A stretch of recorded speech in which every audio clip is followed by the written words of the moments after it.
Oh yeah. Sorry, guys. There's a good chance I may need to start doing drawing stuff myself. It was fun. I already took mine away. I forgot to do it, Start the so show, you Chuck. erased mine. Start the show, Chuck. Let's do it. Hi, everybody. Welcome to another exciting episode of As the Sixth World Turns, Operation Sundiver. I am Chuck. I am your GM tonight. And going around the horn, giving some brief introductions for the characters that we're playing. We're going to start with Mac, who is still labeled as Percy Hardcastle. Oh my god, I change it every week. So what? Yeah, you threw me off right as you threw it to me. But anyways, I am Brew. I fight evil by moonlight, or I cast spells by moonlight. It's quote unquote. I sleep it off by daylight, and I never run for real fight. I am the shaman they call Brew. The humble shaman who respects the owl. He's a bit of a soft-spoken soul, a little bit eccentric, but we're getting the job done, you know? We get the job done. And yo, last time we saw you try to get a job done, motherfucker, you got that shit done. We got one man who got fried like Luke Skywalker in Return of the Jedi. And then I think you took a guy out in the midst of a crowd, which that jumped your target number up for taking those shots. I bet it did. Oh yeah. So the fact that you were able to just drop that guy right there and not hit anybody else in the process, my friends, we need to remind you that owls are predatory creatures. Mm-hmm. They are raptors just like hawks, falcons, and eagles. So yeah, this is why, ladies and gentlemen. All right, continuing on, playing 1, 2, 3, 4 different people this game. We've got Rick Tenta. I'm Rick Tenta. I was the original GM of As the Sixth World Turns. We are now on our third rendition, and Chuck is our GM as we have been alternating. It's been fun. We've been gathering a cool cast of characters that we can pull from when we get to later seasons and repeat seasons. And I play Rubio, Gaunt, Minch, and Taka. Basically, I play a couple of characters that are situationally employed, and it's going to be fun for me because I've got the ADD, so I've got this covered. So I do have to ask, just to kind of get a little bit of administrative cleanup going on. How did Taka wind up with the crowd before they left for Osaka? He is a potential in the storyline, so I just wanted to put that out there. Okay. So mechanically, does that mean then that Taka is not in Osaka or Taka is coming to Osaka? It means that he has the availability to arrive should he be summoned. Excellent. All right. Well, we will see when or even if that comes into play, because so far it might not. Rubio has actually been able to handle his own. We watched a dude kill 2 guys with his knife. Yeah, Rubio's strong. That was sick too, dude. And finally, bringing up the rear with my main 8-man, any which way you can, Brody. We got Nick. Hi, my name is Nick. I'll be playing Treesdale Brodius. But people call me Brody. He's a troll. He was raised by a troop of Sasquatch. He's fresh from the forest, hitting the urban sprawl of the Emerald City with a bang and a bowl cut. His name is Brody. A bang, a bolt cut, and a killer spiral, by the way. Tight spiral. Like a literally killer tight spiral. Well, I found one of them Nerf gun kind of things with it, and it had came with a rocket launcher that had a little missile in it, and I threw that thing around quite often when I was a boy. It was the football with the little missile tail on it. I remember that shit. He taught himself physics with a discarded Nerf toy. Hey, y'all, watch what I can do with this. Boom! The screamer one? All right. I could never get the screamer to work. It just sailed. Like, oh, well, whatever. All right. So when we last left our intrepid adventurers, we had just embarked on a journey via big ass ocean cruise liner sized private boat called Thuban. We were leaving from Olympic Island in Washington State and making a trip all the way to Osaka in order to encounter potentially two members of Mr. Johnson's let's just say his big rock band. We'll call it that. So like I was saying in our chats earlier today, I did a little homework. In IRL 2025, the time it takes for a ship of Fubon size to get from Washington State to Osaka is 15 days, 12 hours. That's kind of bullshit.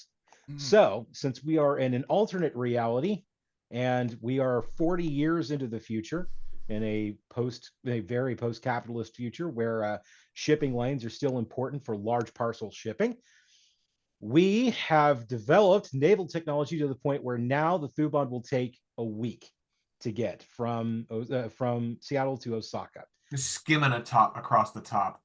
Sure, almost. So you said it's a trimaran, so it's kind of like the ship in what's the James Bond movie? Is it Tomorrow Never Dies? Yes, yeah, that was actually a direct inspiration for Fubon. Yes, Nice. So the way it works is this. I've decided that for every 3 days that the ship has set to sail, you'll roll a 1d6. I'll get a random one of you to roll basically make a karma roll. Target number 4. And if you have 2 karma, well, there you go, 2d6. And if you glitch even once, you get attacked by somebody. Okay. This is who's gonna roll it? Interesting encounter system. Okay, I'll roll it. I added a karma skill to my sheet with my 2 dice. Excellent. Smart. Target number or just target number 4 makes it a coin flip. 1 success. So there's the first 3 days. Somebody else give me another roll.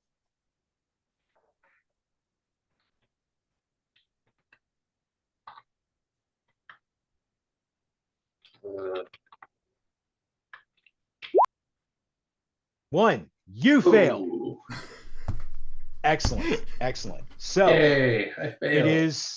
it is day 4. It is day 4 into our trip into Osaka. For starters, how's everybody doing on the boat? No one has seen Rubio in the last 2 days. He hasn't left his room. He's sitting in crisscross legs on his bed, just staring at the wall, not talking. Is he watching the monitor at all? Because like anybody who's in on a flight, you've got the little monitor that sits in the back of the seat in front of you, and it has like, this is how long you've been in the air. This is how long we expect to be in the air longer. This is where the plane is in relation to the planet below, and also this is the flight path and voyage all data that. or whatever, or switch to a movie. As well, it has 2 tickers on the top. It has operational information on the ship itself at that time. It's like if you hook an OBD2 scanner to your car, and then you start driving around. If you got one of those mobile ones, you can skip to the live data, and it just gives you a readout of all the sensor information that's coming back. It's got something like that with like engine temperature, oil pressure, current nautical miles per hour. Low on gas. Yes, low on gas. And then the bottom one is like just a CNN news ticker. So you're always kept up on headlines as they pertain apparently to your Mr. Johnson's interests, because this thing cares about things that's going on that you didn't know about and you didn't think you cared about. Like, okay. Which, by the way, now that I mentioned that, one of the things, like, okay, have you actually been watching the monitor, or are you just like staring off into the void? No, he has been obsessively watching the monitor. And Okay. part of his ortho skin is an invisible eyelid that he doesn't need to blink, and he hasn't been. Nice. Okay, so One of the things that you've been reading about while you've been out on the ocean is there is what looks to be a tropical depression heading towards Australia. And they're projecting that it's going to grow into a tropical storm, and it could even become a hurricane shortly. I had a tropical depression once. Lost my baby in Cancun. Oh, Jesus. Jesus Christ. That's depressing as fuck, yeah. Shit. So, my man Rubio is sitting there, crisscross applesauce, just staring somewhat blankly into the monitor when Mhm. alarm klaxons go off. One eyebrow, like the Rock, and he stands up and he grabs the wakizashi off his bed, slides it behind his business suit looking bulletproof jacket, and then slides his Tonto up his sleeve and cracks his neck, feels for something unknown in his chest pocket, You walk confirms out. it. You walk out just in time to barely catch a couple of the crew members running through guest quarters and then making their way downstairs and then outside to the starboard side of the ship, where everybody's kind of like hanging off the side and watching, and a couple of people are kind of like pointing off and talking to each other, about what's going on. And you look at where they're pointing, you've got one ship coming in, and you can't really tell what kind of a boat it is, but it doesn't look very big. We're thinking it probably launched from some undisclosed island floating in the middle Pacific, pretty close to the Marshall Islands, maybe. And that's where this thing's coming from, because this thing is clearly not big enough to survive a trans-Pacific trip. So here we are. How about you two? Real quick there. Sorry. What's up? Rubio's eye, a laser goes and comes out and tags the boat, so he's aware of how far it is. Do you have a zoom? I don't have a zoom, but I have like a laser. It's like a laser rangefinder. Still, give me a perception check. Target number 6. Okay. Finder doesn't help. Target number. It probably exists because I have a rangefinder. Well, that rangefinder finder is also technologically advanced enough that it would clean up his vision, so he might be able to see with more HDR capability than simply with the naked eye. So if he's got this rangefinder here, well, unfortunately the ship's not quite close enough to see exactly what's going on with it. So that bounces back off to the two of you. What are you two doing before the klaxons go off? It's probably about midday. I mean, there's not a whole lot of places you can hide out in the open water. So yeah, I'm just in my cabin, curled up and kind of like got my poncho, kind of like cloaked up, held up with theoretical wings, metaphorical wings. Rad.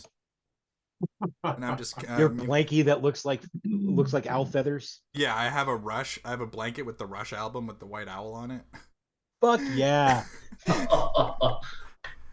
The other side is the Journey logo. Yeah, that's what I'm doing. Yeah, I've turned it over when I need to go astral. But yeah, I'm just chilling. If it's midday, I don't really want to be doing much. But once I hear the klaxons, I guess I gotta get up. You're kind of hanging around. Yeah. And then Brody, that leaves you. What you been up to? You've been out trying to follow XO Pascal, trying to get in her panties? Yeah, I'm just like, he's just snooping about the ship anywhere that I can get into, which has led me up to another outer deck somewhere, where then he's like, oh, this would be a nice place to do a little meditation. So he sits down to meditate, and then he takes a couple drinks, and then he ends up just taking a nap in the sun. Yeah, I was gonna say it would be funny if he was like, "This looks like a nice place to meditate," and then he just like hawks a loogie and just stands there and farts instead of So- meditating. For that, I will put you full aft on the top deck. So you're by the aft helipad, the one that opens up for access to the cargo hold. And so, like, you've just been out there conked out around a bunch of people who have been going literally out of their way to try to walk around your giant Sasquatch ass as it's just kind of passed out in the sun. Yeah. And then not only do you hear the klaxons then as they're echoing across the waters, but also you start to hear people running to the other side of the ship. You were on port side, and then you just hear everybody start to run away from you a little bit. And then when you kind of wake up a little real groggy like, you see a couple of people just kind of hanging out and looking out there.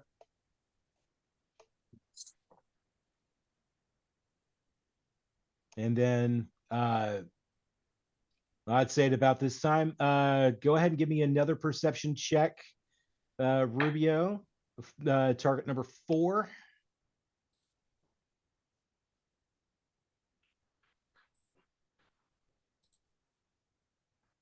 You should be able to make this one. There we go. 2 successes. All right. I'm going to tell you 2 important pieces of information. Piece number 1, there are 6 people on this boat. Okay. Important piece of information number 2, this is a PT boat, which means there is a flak cannon mounted to the bow of the ship. That's important indeed. So when this happens, now that they're close enough, you notice the flak cannon mounted to the bow just in time for one of those 6 guys to run up onto it and start taking a couple of pot shots off. I need reaction tests from everybody. Good rolls or No initiative, just reaction. Hand fart. I don't have my reaction listed. I have to find Really? it. target number Yeah. Weirdly enough. or quickness and Yeah, I am. It's cybered up too. here 4. 4. Oh, there you go. 1 and 2, and then 1 more for Florian. 2. How do you put a plus in on your reaction? I think you just do the math in your head, don't you? Okay. Oh, well, yeah, I guess I sure can. I mean, shit. Okay. And like the dice, the dice roll itself will show up and roll 20, and then we just do the math from there. What's the target? Or I don't have to roll the target number, huh? 4. Oh, okay. Let's see.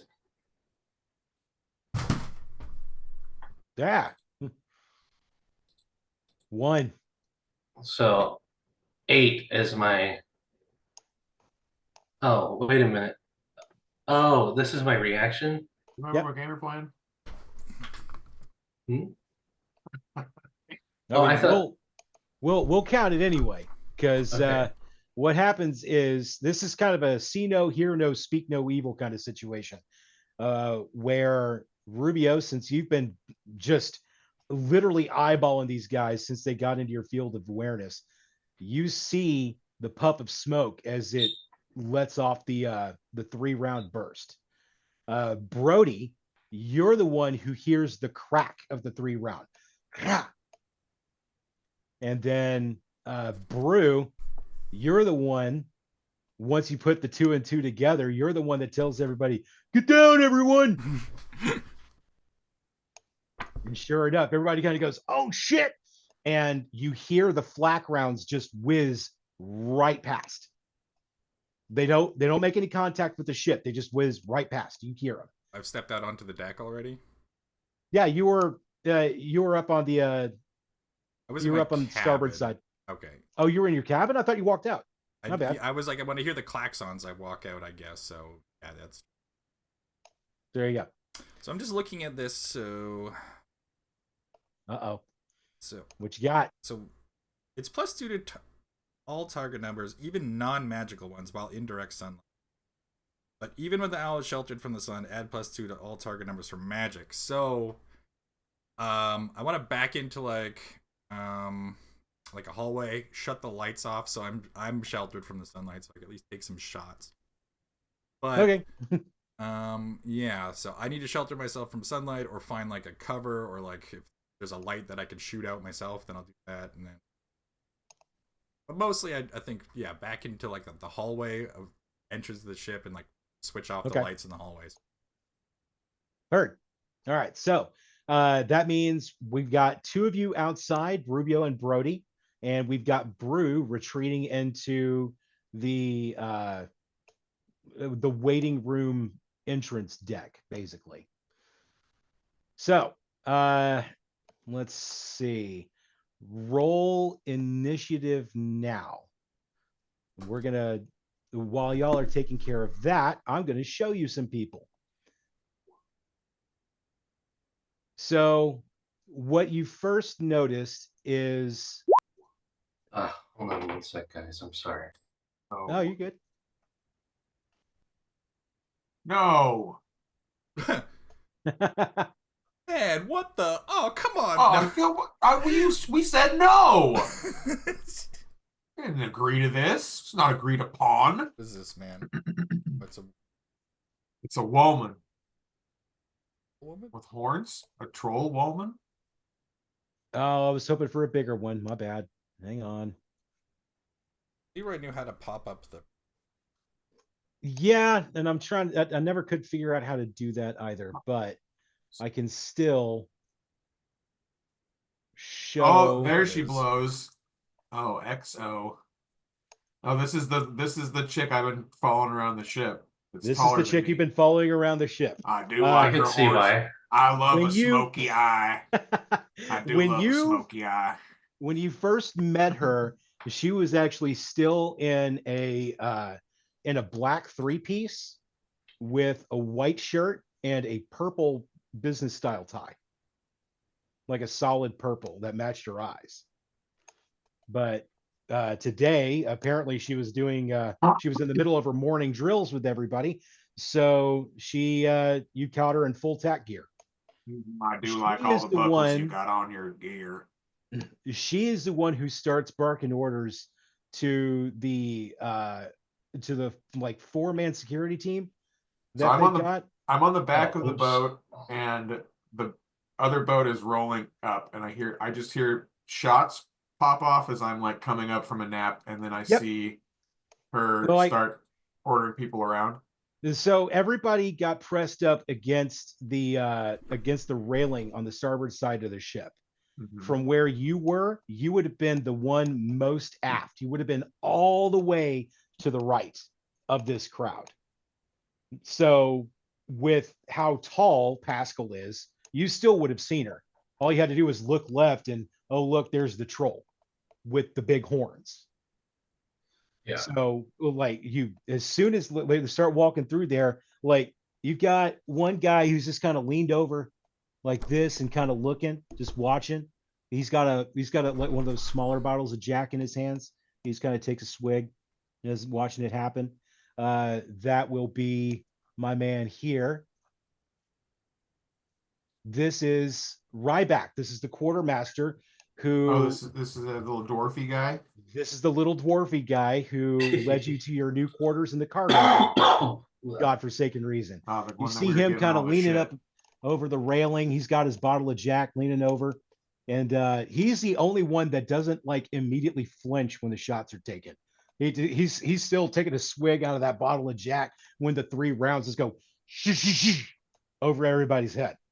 How far away is this boat that's rolling up on us? We are now coming up on 700 meters.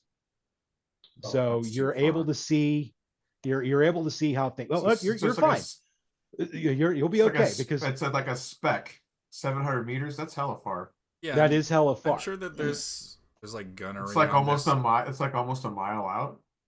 Yep. Yeah. Almost a mile. On the open sea, you could see that. It's almost a It's like kilometer. could. a speck. Especially with how high up the top deck is for this ship. So you have both height and open water. So there's nothing to block your sight.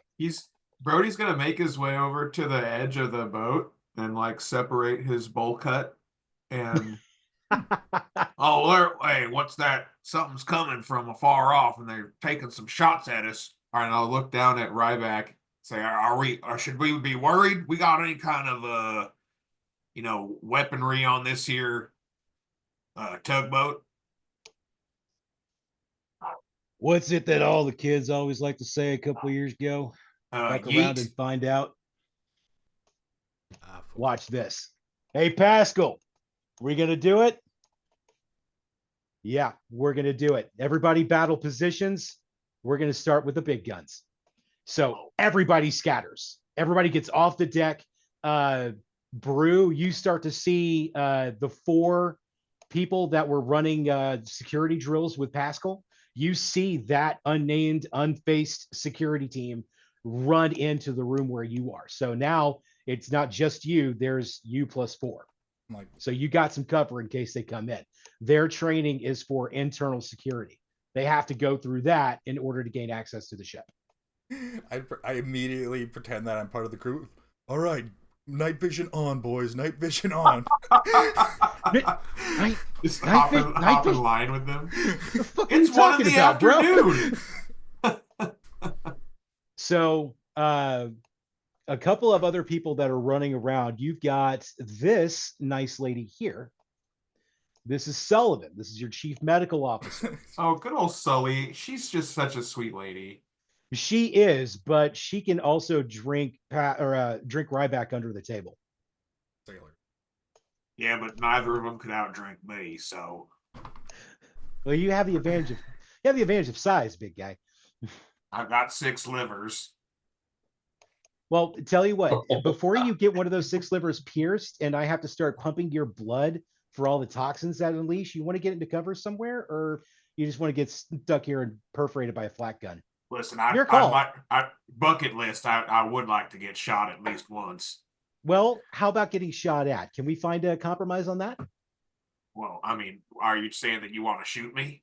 No, but you were just fired upon. Fired upon. All right, your call. If you need me, I'll be in the med bay. She pulls a pistol out from her shoulder holster. Checks around in the chamber, checks the mag. Good luck, sailor, and then disappears, runs back inside. I follow her to the med bay.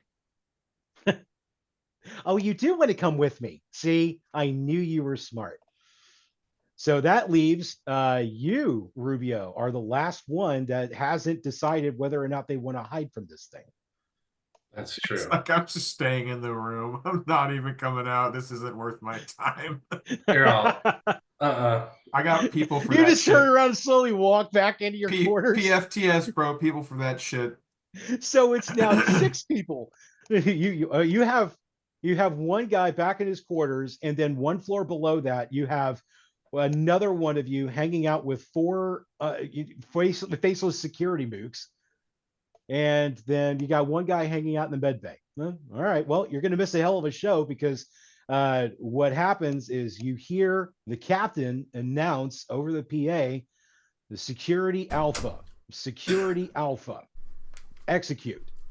At which point, since you're in the med bay, Brody, you actually start to hear what sound like jet engines start to fire up. Hey, that sounds like a jet engine firing up. Area or so you hear the jet engines, they're super fucking loud for a little bit, and then all of a sudden you hear them slowly kind of go away, and then you hear an explosion, and then you turn around and they come back. You hear the engines get really, really loud, and then the engines shut off. Okay. What the Threat hell was that? neutralized. Return to quarters. Neutralized. I knew they had to have some big guns on this large here boat.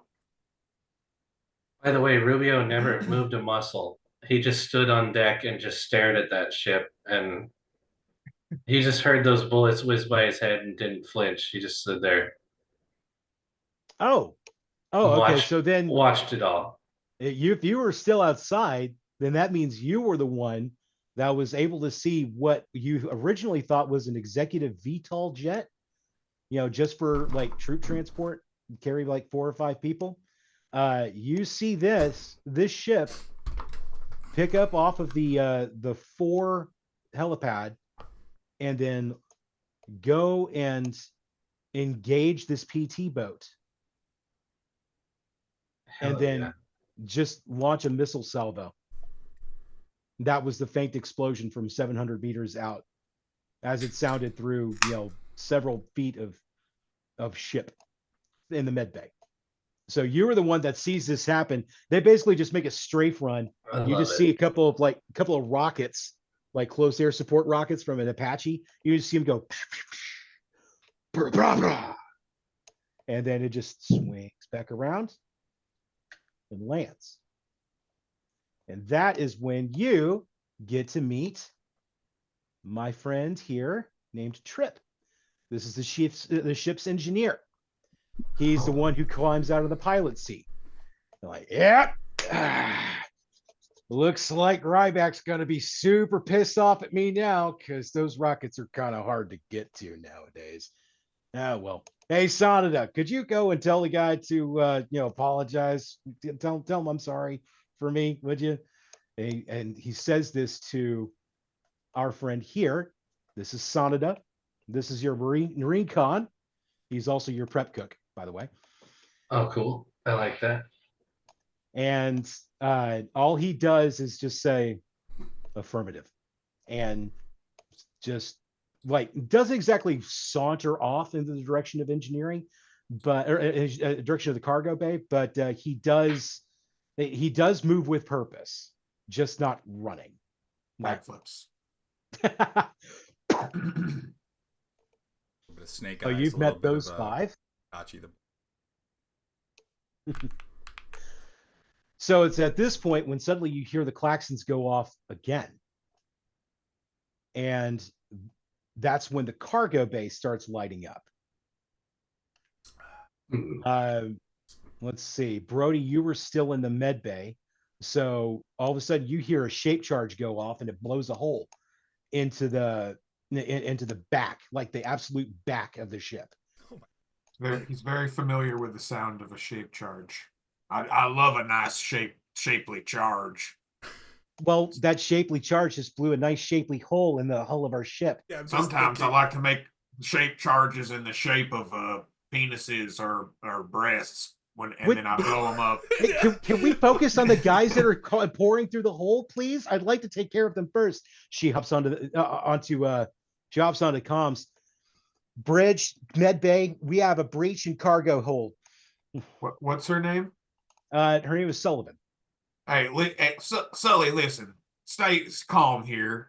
You're with. I am calm. I want I'm you to be a little bit more I'm focused. calmer than you are. I would never freak out in my life. And he's just like chugging some alcohol. Oh, it's like the only alcohol you find is a 70% isopropyl, so your shit's gonna go blinder a little bit. I brought the stuff that I had from the club. Oh, right, okay. Is rating 5 alcohol. Where did you get that? Yeah, I have rating 5 alcohol. That's So- the brand name is rating 5. So she calls Vodka. in. So she calls in the hull breach. Like how my beer is 4 Slogger. Yes. Yeah. So Sullivan calls in the hull breach, and you see another similarly shaped PT boat with another 6 guys pouring in, and you like they're a little well trained in the sense that they're pirates. This isn't their first rodeo, but at the same time, they're not exactly the smartest. So Method let's of see. boarding, are they just shooting grappling hooks onto our deck?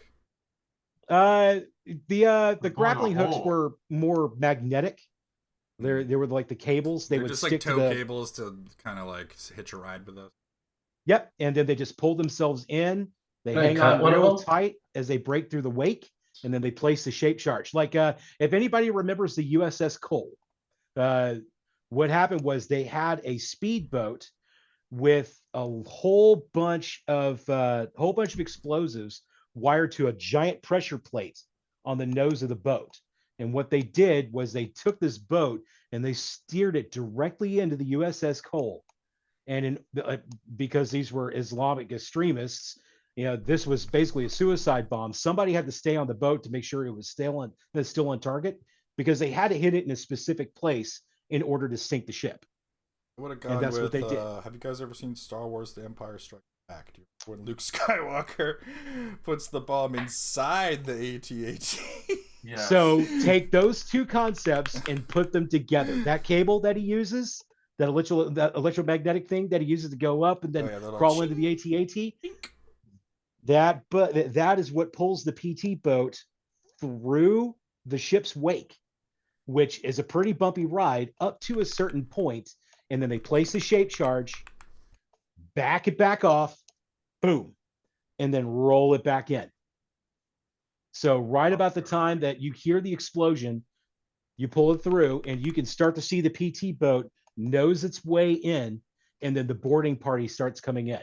So you've got, I'm just going to place them in two rando places, so we've got something to do rolls in.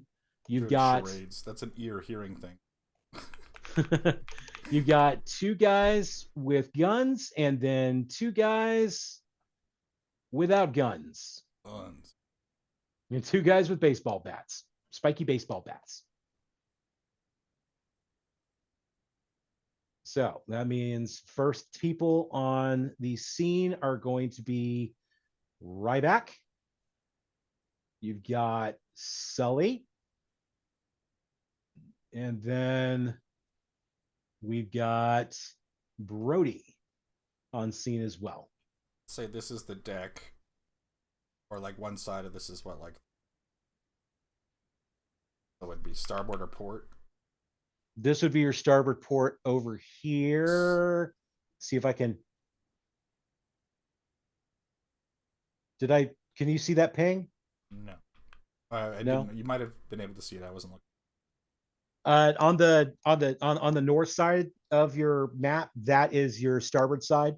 The bottom side is going to be port, which means this wall directly behind them, that is aft. The hole is right here. That's where they came in. And then that is your absolute wall there for port, and then your wall here for starboard. That's roughly what this looks like. This side is where all the cars are. I'll just do.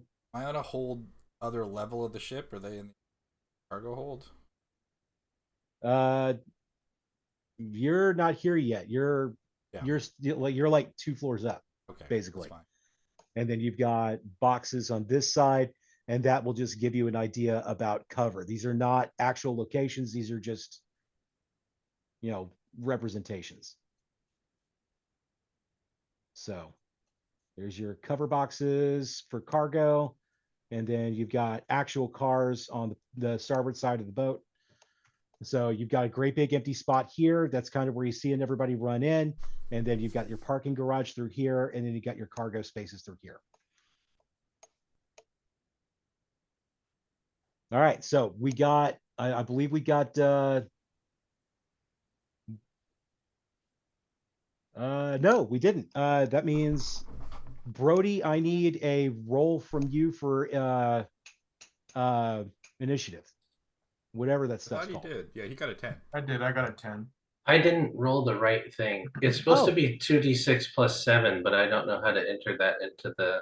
So on your character sheet, it's just automatic. No. He has to set it up if he has extra initiative dice. It has to go on the right column of the initiative. Just click the right d6.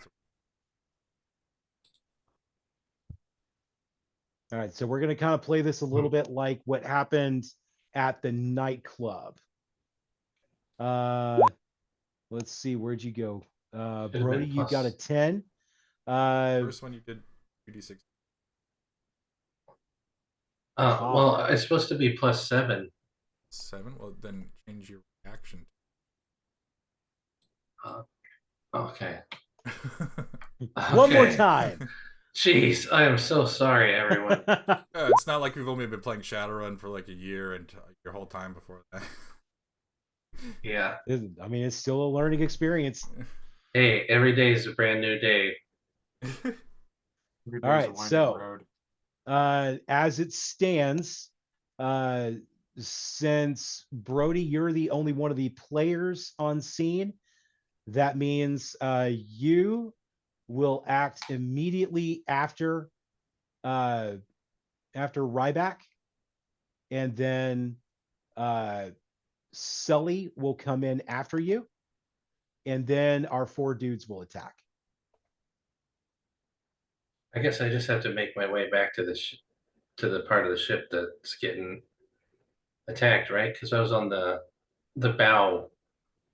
Wow, wow, wow. I'm on the bow, so You weren't quite at the bow, but you were the leftmost, so you do still have some ground to cover okay. before you get to the cargo hold. That's what I thought. I need to roll an initiative for Punk Melee 1. Oh, not Punk Melee 1. I heard this guy's real bad, dude. And then Literally how Punk- CM Punk got it.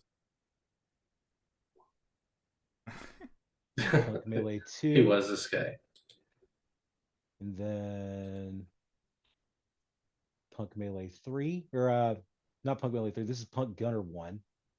Uh-oh, I've heard that he's also a pretty bad dude. And then Punk Gunner 2. Even worse! Psh, the double. Okay, so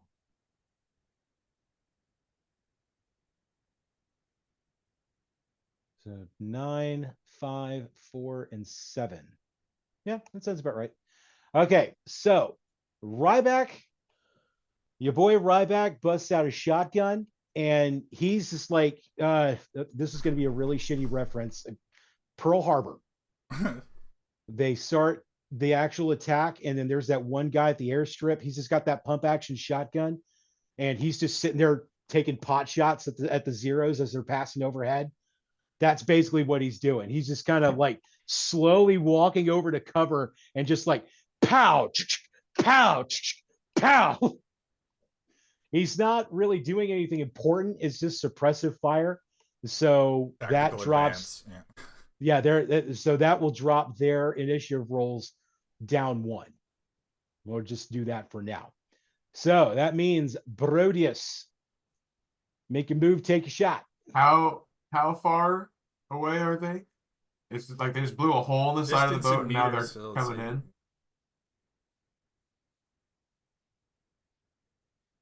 Are we in a hallway? Are we're in the cargo hold? You're in the cargo hold itself. Okay. That's why you've got cars. Isn't it showing feet? Yeah, it should be meters. Oh well. Oh, these are squares? Okay, so 5 feet. Wait. Meters. 9 meters away? 7 meters. This guy's. It really should be putting you guys farther away, but whatever.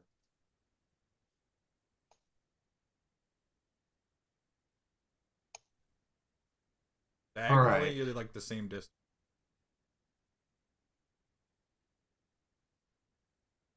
Okay. Well, so he is going to take another large swig from his bottle. Yep, I've been drinking again. I'm off that wagon, or I guess back on it, as it were. And then he's gonna like throw it's like on a big jug, puts it over his shoulder and does like the hobo lift. And then kind of seems like he's gonna fall backwards, but he catches himself in his forward momentum and he just like rushes forward at this guy. This guy right in front of me. And with the empty bottle in hand, he's just gonna smash this guy right in the face. Nice. It's just straight target number 4. What's try to click it and see if it'll let you attack him. I can't move can't select him. Really? They're not coming up as tokens, they're just the pictures. Oh, Jesus. Did you drag out your... Can I drag a token? Yeah. Go ahead, because I have no idea how I was unable there to we drag go. out a token. There's my token. Yeah, that's my. Hey, drag out your token. Go to Oh, your hey. character sheet Just and grab just There we click go. on your. Drag out your token, guys. Drag Shit. it out, bro. I told you, Leroy used to do this for us. We've We'll, been spoiled. We'll put the two of you aside for now. Where do you want to say the Equals. entrance would be if we come down to the cargo hold? You're on this somewhere. Probably around, like, say this is like the other side of the hold. It's a ladder. Staircase. Staircase. Some of them have. This one The newer this one ship. has this one has both. You've got a ladder. It's got the tucked in. stupid elevator from Star Trek Deep Space Nine. I like that elevator. Thank you Cargo very much. elevator. So you got elevator, far starboard. You got elevator, far port, and they're right next to the stairwells on each side. So if you can't use one, you can use the just other. a Mandela effect? Am I misremembering, or do the elevators on this boat actually go from side to side? Something else. No, yeah, that was this one. That was Okay. this. Okay, so if I Yeah. get into an elevator, I can just get there way faster. There were no elevators. There were no elevators. There were no elevators. Yeah. I thought you You said never that there ran were. into any elevators. What? All right. Well- something else. We're all The elevator, collectively the only misremembering. elevator you've run into is the one back at the Olympic Island The compound. first rule about elevators is we don't talk about elevators. And you're Especially when already you're on an breaking it. airplane. All right, so that means I need to come back here. I need to reintroduce Sully, and I need to reintroduce Ryback. And actually, they're swapped now because he's Make taking. sure they're cover the over here. tokens though, and they're not just the. Are they the token? Can't select them. No, I can't select them either. Can you select your own? Yeah. Okay, and when you click the sword button, can you select one of the NPC?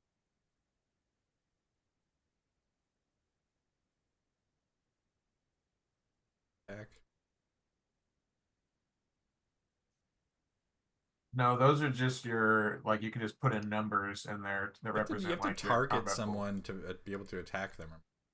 Yeah, but you have like they have to have a token. It's Oh, not yeah, just yeah. their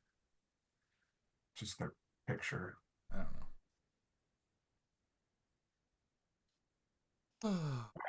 so anyway,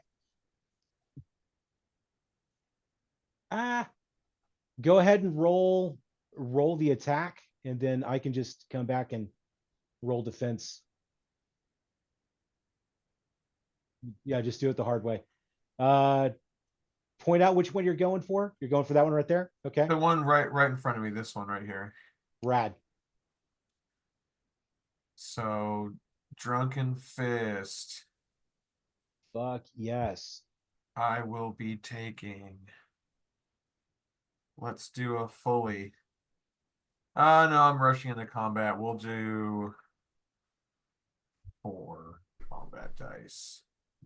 Target number 4. So then you have to also roll a combat roll to see who gets more successes. Because we're doing melee. Yep. Weapon reach, yours. So I got 0. No additional targets. No enemy prone. Miscellaneous 7 modifiers. successes. Nick should have a +1 reach as a troll. Submit. Just you're taking from your pool. I mean, you did just rush me, so I'll add another die to that because that's going to suck. Yeah, Nice. I sucked that shit up. What's the damage modifier or your damage code on that? It's his strength probably, and then he used a bottle, so I don't know if you want to sage that up from like Well, it was just the bottle's just for effect. I just wanted to smash on him. I mean, if you want to stage the damage up from it, that's fine. You won't need to. Yeah, I'm using my deadly fists. What rating do you have? Just serious? Oh, serious. What does it look like when you use your deadly fists? So it just looks like he like just looks like he has heat radiating from him. Steam So yeah, it's just like hot waves, like and heat waves coming off it. If he vapor and stands shit. next, yeah, if he stands next to like water or in a, it'll like steam up. So like, do a cannonball in a pool and then activate it for a cool effect. So I'm going to say that at the very least, you have incapacitated him this round. So we will leave him be. That is his turn. Yeah, because I would stage it up to like from Deadly- serious all the way to like what do we deadly Oh, 4. well then fuck deadly that guy. overflow. Yeah. That man is dead. So he just like he rushes But it was, forward, and the bottle smashes against his head, and also does Brody's fist. And then after like the dust clears and all of the like particulate, he's just standing there without a head, and then his body falls over. So God. I want to have a little fun with this, by the way, since you're using a bottle. Roll a karma check to see whether or not the bottle actually broke. How do I roll a karma? The way that I do it, you could just roll the 2d6 raw in the dice roller, but you just add a Oh, here we karma go. skill Yeah. to your skill. So I'd have 2 karma for because I'm a meta. We earned 10. We earned over 10 karma. Probably have 3.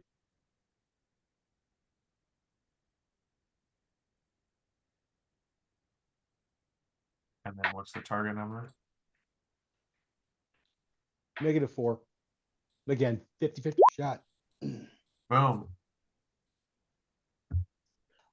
You succeed the karma roll. I'll let you decide if it breaks or if it's still intact.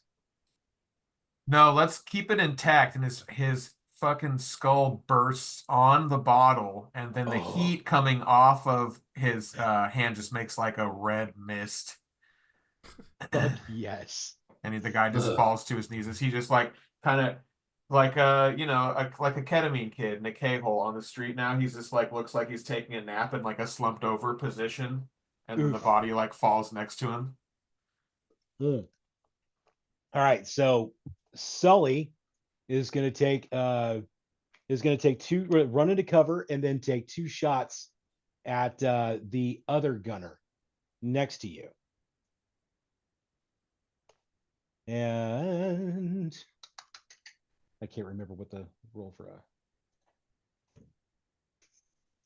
I forgot. I didn't stat fucking Sully up. I'm still in the process of doing that. Probably why they don't have tokens. Because they don't have stats. So we'll just say then that she wings the other gunner. He's down to his first moderate block. And that will be the end of Sully's turn. So the gunner is actually going to run as far away as he can. And that precludes the ability of him to aim. So he's going to roll. Punt gunner, which one are you? Where are you I guess going, I you could zoom little in a son little of a bit. Punt gunner bitch? 1. Which, by the way, this is what the remaining gunner looks like. Nice. And this is the guy whose head you just vaporized with a bottle. Into raspberry foam. I did roll a 7 initiative this turn. Obviously, I'm not in the scene, but I'll just. Right. That basically everybody's moving towards the scene because it's going to be the 2 of you and then also literally everybody else who's named. You'll meet the captain and you'll meet the galley chief White next. along with Pascal. And we'll put them up here at the balcony for advantage. Okay, so that means then where are you at? Where are you at? Punk Gunner 1. Punk Gunner 1. We're going to right, he doesn't have any. Oh, he does have armor clothing. Okay, so armor clothing, ballistic 3. What's the attack power? I believe it was 6L for a Colt M30 Colt L36. How many dice are you taking from your pool? 0. Okay, so she all right, that'll put him in a light moderate physical as well. Or the first moderate. So he's a little fucked up.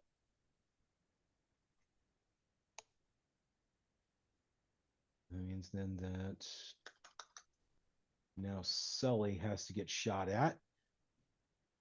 He's got a Colt L36. Oh my God. How do professional GMs do this shit? There's I so don't much know, to man. keep up with. There's so much to keep up with. All right. So that is going to be a firearms roll. Dice taking for the pool. He already used 1, so we're going to use 2 dice on that.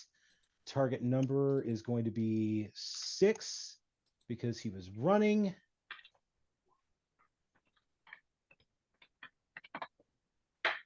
That's 1 hit. And then Sully has to roll to absorb with her armor, which I did not give her. So we're going to roll /R 3d6. So yeah, she absorbed that. She took that nice. And that is his turn. And I'm going to have these two run up and attack you at the same time. We will start with Punk Fighter 1. We're going to roll weapon reach 1, additional targets, none. We have 1 enemy and 2 friends nearby. We're going to roll that skill with a weapon 3. Dice taking from the pool. We're just going to empty that fucking pool right now. The pool. All right. Brody, how's your We're doing opposed melee rolls right now. how's your two guys? Yep. So you've So we got 2 enemies, no friends. Got 0 friends. I have reach. They do not. Okay. oops. Target number 3. Yeah, it still would have been the same anyway. So there you go. Go with my weapon. Taking from the pool. Let's do. I have 3 left. Let's do 3. Ack. 5. So I beat him by 2. I believe that means you just absorbed that hit fairly well.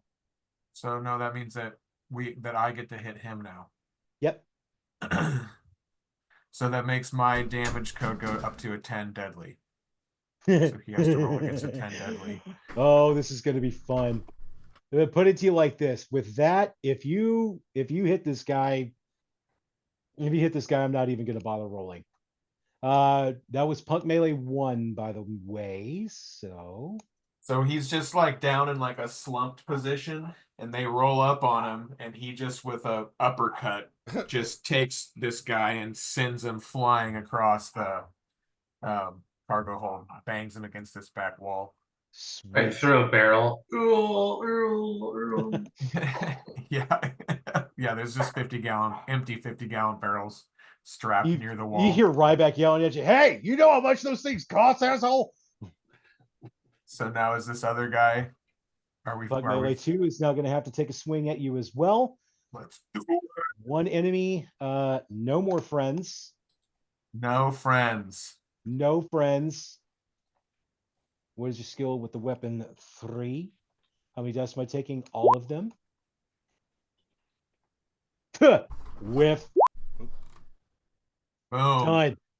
So then Done. he's got an uppercut like this, and then he just brings up both hands and just smashes this guy into the ground. Oh. Dirty. All right. Well, that takes care of these two. And then that's turn. So, Brody, I'm going to need another initiative roll from you. And now we have our two guys here coming in, still on the balcony. Thank you for that red line, by the way, Mac. No worries. Okay. Oh yeah. And then as well, from the other side of the ship, you get Captain McLeod and XO Of Pascal. Clan McLeod? Of the Clan McLeod. McLeod. Connor McLeod. Connor McLeod. Include. I love saying it as fast as I can. Connor McLeod. Connor McLeod. It is fun. Oh, he's stern. Kind of Nick Fury-ish. He's stern. Played by Idris. Yes. Is Pretty that close. Don't make me come over there, mate. And you're like, okay, cheers. So these guys pop up on scene. Captain's going to stay put where he is, and he's going to order Pascal to go down there and clean up. Because Pascal is better armed for close range than McLeod is. She's going to start rolling down there. We got more initiative rolls going on here. We got initiative roll of 9. Excellent. Thank you, Brody. And then Punk Gunner 1, holding out for an anti-hero. Holding on for an anti-hero. Oh, I got a 10. I should be going at some point. So I got an 11. This fight is basically over. Brody, you're going first, followed by Mac. Where are you at? You said you got a 10. Got a 10 So actually, last no, round. it'll be Brody, and then it'll be Brody and then Rubio, and then Mac, and then Brew.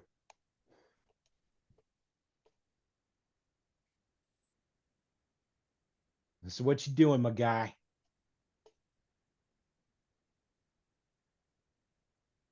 He looks like he's asleep. Let's see. So this is the only guy left up here by the He's cars. the only one left, and he's he's hiding amidst the motorcycles. You said The there were 6 motorcycle over guys there? on the boat. Only 4 guys burst through the hole, though. Well, there were 6 guys on the first boat. Well, there's a guy that has to drive the boat, and there's More than probably one one on the boat. gun. Yeah. Well, technically it was 2. One of them just got blown out of the water. Okay, so how far away is this? 35 feet, so that's what, like 10 something meters? meters.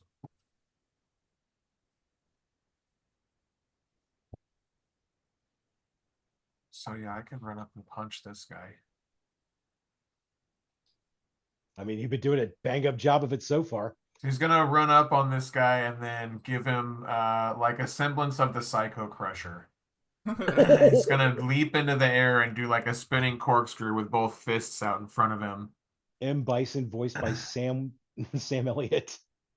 Psycho Crusher. Hey, this is called the Psycho Crusher. A drawing one time. You know how Dalsim can do like a downward drill in the air?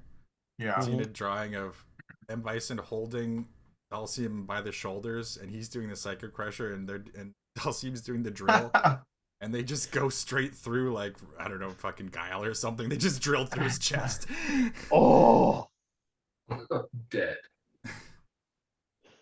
So new combat. So we got our pool is refreshed. I'm gonna use all of the combat. Oh, tools. did we roll a second instance of initiative? Yeah, this no, is we're just actually- using your initial initiative. Okay. Boom. So hit a fiver on him. Nah, So now not even he- gonna bother. Not even gonna fucking bother. That dude is vaporized. Yeah, what's your strength? Like 9 or something? 9 or 10. 9 body, 10 strength. 10 strength, so Yeah. and 10 serious staged up to like 10 deadly. I think maybe Nasty. that's 11 deadly from the staging actually. So he just drills through this guy, and his, Yeah. his torso and his legs go opposite directions. And unfortunately for the motorcycles that are nearby, which by the way, you knock them all over, like that scene from Pee-wee's Big Adventure when he accidentally knocks them over, just He just ends up all like over they like just dominoes. end up like sliding kind of back up against the wall, and then he just is like laying on him, and he puts his head on like one of the seats. And he's like, "Oh, this kind of comfy, actually." It's like one of them ergonomic chairs. So at this point, your man Captain McCloud, he finally pops up. He's like, "Whoa, holy shit! I was wondering why the president wanted y'all here with us, but now I start to get it. Do the rest of you The people president, the president. look? I don't know if he's actually the president, but he tells us we can call him that. So we don't know. All right. How humble. Well, considering the kind of line of work you're in, I imagine humility is not a common factor amongst your usual employers. Regardless, that was excellent work that you yourself pulled off, Mr. What's your name again? My friends call me Brody. Brody. Interesting. Hey, can I drive the ship? That's a negative. Anyway, Darius McLeod. But what if we Captain turn of that the frown upside down and make it a positive? 10-4. My executive officer reported having an issue with you as well. Does that mean I'm going to have the same problem with you? Well, hey, on my boat? I'd like to report an issue with your executive officer. She's none too friendly. Yeah, I love how everything in Brody's mind is like everyone has an attitude problem. Pascal sends a round from her pistol whizzing past your head. That's what I'm talking about right there. That's I can hear you what I'm from here, talking about. None too friendly. That is a None perfect too friendly. illustration of the behavior. That's prickled. I can hear you from here, asshole. Keep it down. Hey, Listen, Pascal. I didn't stutter. You got a bad attitude, but you got a pretty face, so it makes up for it. We don't have bad attitudes on this ship. We Mr. sure don't. We But have why are professional you having business. one? Argues like It's your rule. 8-year-old. No attitude. I'll put a dollar in a jar every time I get an attitude. And hey, how many dollars will you have? 0. And how many dollars would you have, Mr. Brody? To overflowing. Overflowing. Good to know. Can I have The a ops dollar? on comms. Stand down, boarding crew. Stand down, boarding crew. Thank you. I took care of it. Don't worry. Yes, I saw that. I continue to see it. And sure enough, right about that time, that's when Ryback wanders back around like, oh my God, I just got through washing these shits, man. Come on. Why you gotta do this to me? I punched a man in half. Yes, I should see that. And then the rest of him is all through here. Love Fucking- the poop deck. There's no poop. Its bowels remained intact. Okay. Gentlemen, you may return to your quarters as you wish. Your next meal will be served in 5 hours. Good. And at this point, we can fast forward to Osaka if you so choose. Yeah, during this time, I was very impressed by the tactical squad, so I'm going to go to the equipment shed or whatever and requisition a pair of night vision goggles. You got it, buddy. Add them on your list. Rating 2, though. That's funny. I love that. So, I imagine then that you share your level of impression with the security team at some point, Brew. My level of impression? What do you mean? Well, you said you were impressed with the security team when you were Well, hanging yeah, out with but them. I'm not gonna tell them that. I'm not gonna just like start falling. I'll be like, after like, I guess they're like, they break through the door. Combat's already over. I'm like, at ease, man. I put my hand up. What's that Navy SEAL sign? We're just like, hold.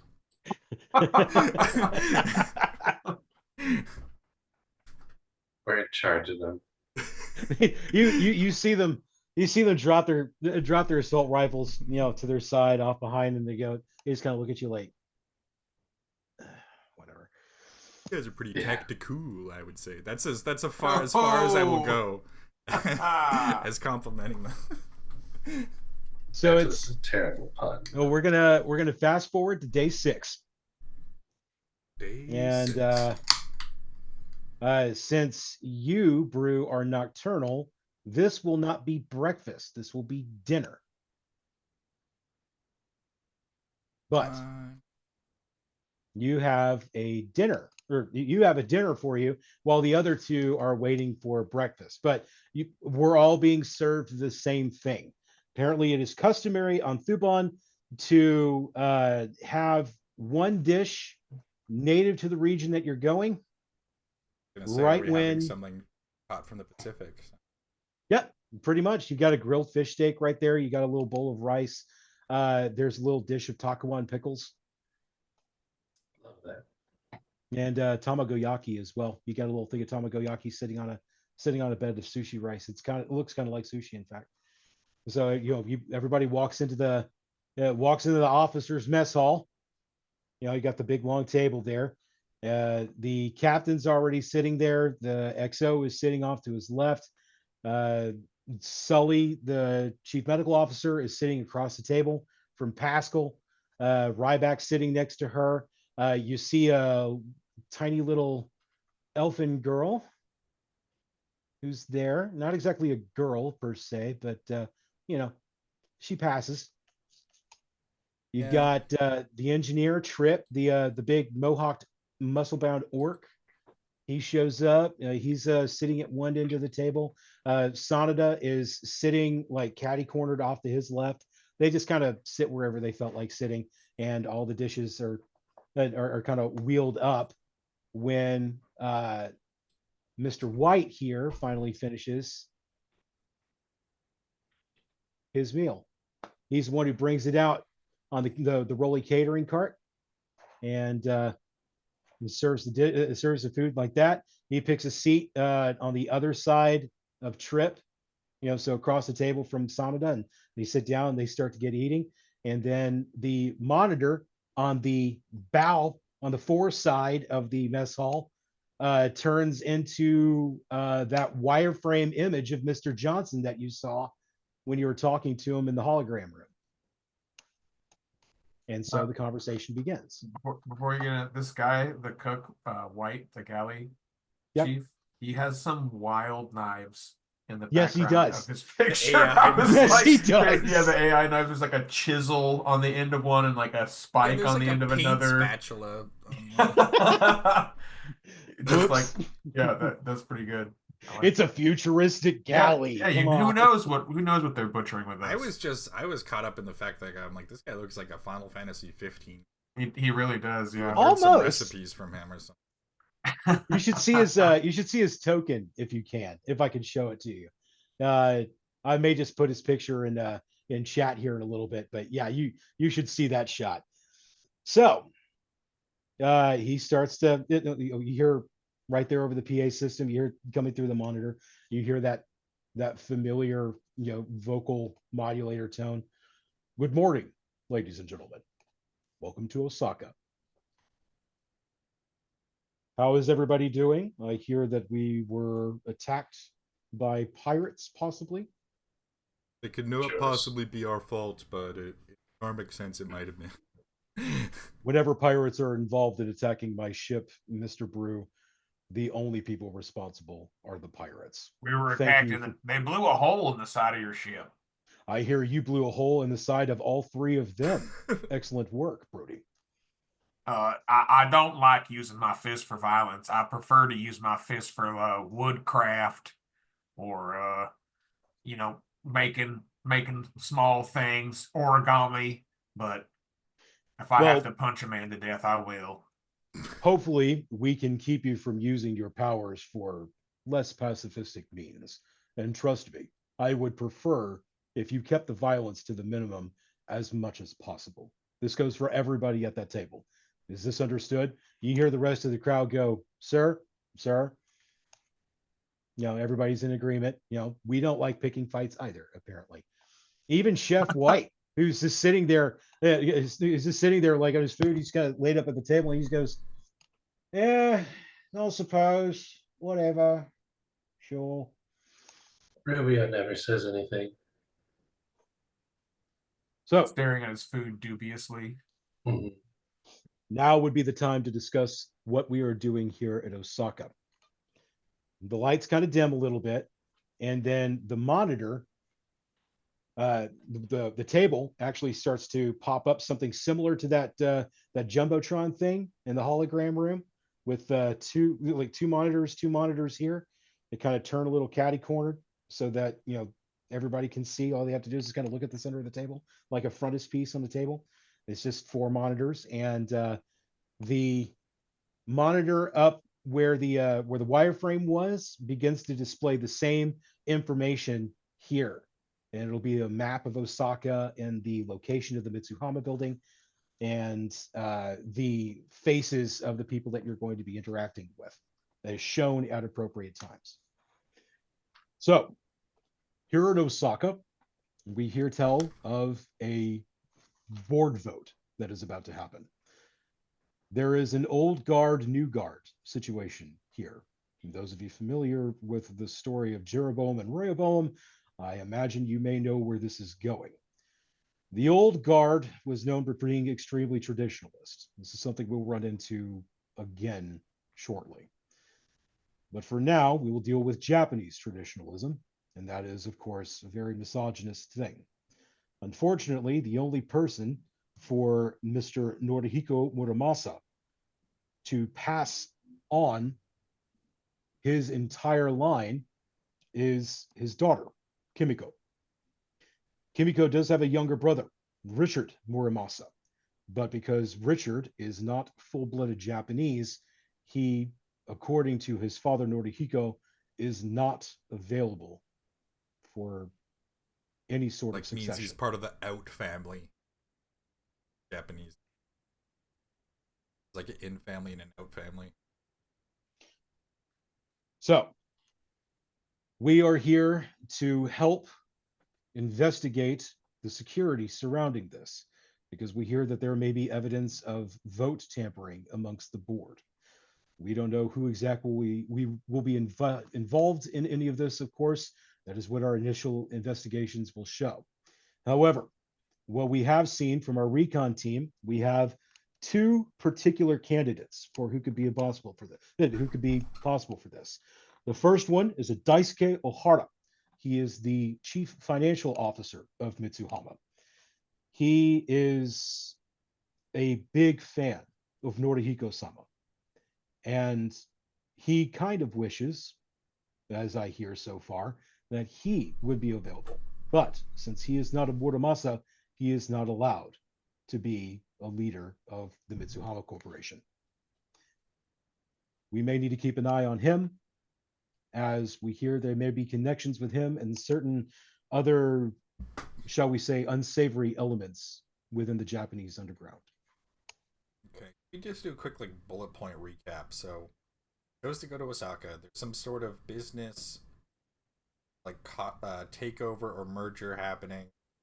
Yep. Now we know we're after these 2 spy versus spy characters. Now we're getting more details about the actual. Yeah. The Muramasa family. There's a daughter. She's heir to the. And there's a stepson. Richard, not a stepson, a half son. Half son. Because he's only half Japanese. Okay, so anyone else got anything else they wanted to say? Go on. Well, because there is one more name. There is one more name. This is Francois Letourneau, the Mitsuhama France liaison officer. We are told that Francois may be in love with Kimiko. Maybe in life. I'd be suspect of anyone trying to marry my daughter if she's gonna roll it in time. This is a AAA Mega Corp. It's a double. Yep. Yeah, Mitsuhama hasn't quite made it up there yet, I don't think. If it has, then I think it's still kind of I don't think it's quite top 10. Oh, so what? How far are we? How far are we away from the actual? The meeting is set to happen within the next week. That should give us plenty of time to investigate leads and see what happens with this merger. Guess we could do some legwork. We could touch bit. We could hit the land and stretch our legs around Osaka. See if we could gather any info. Find out if there's any other major players in this.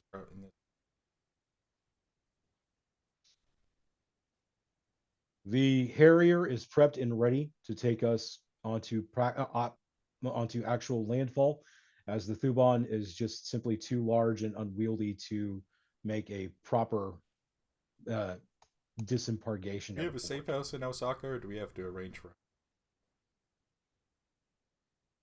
I imagine you can find your way.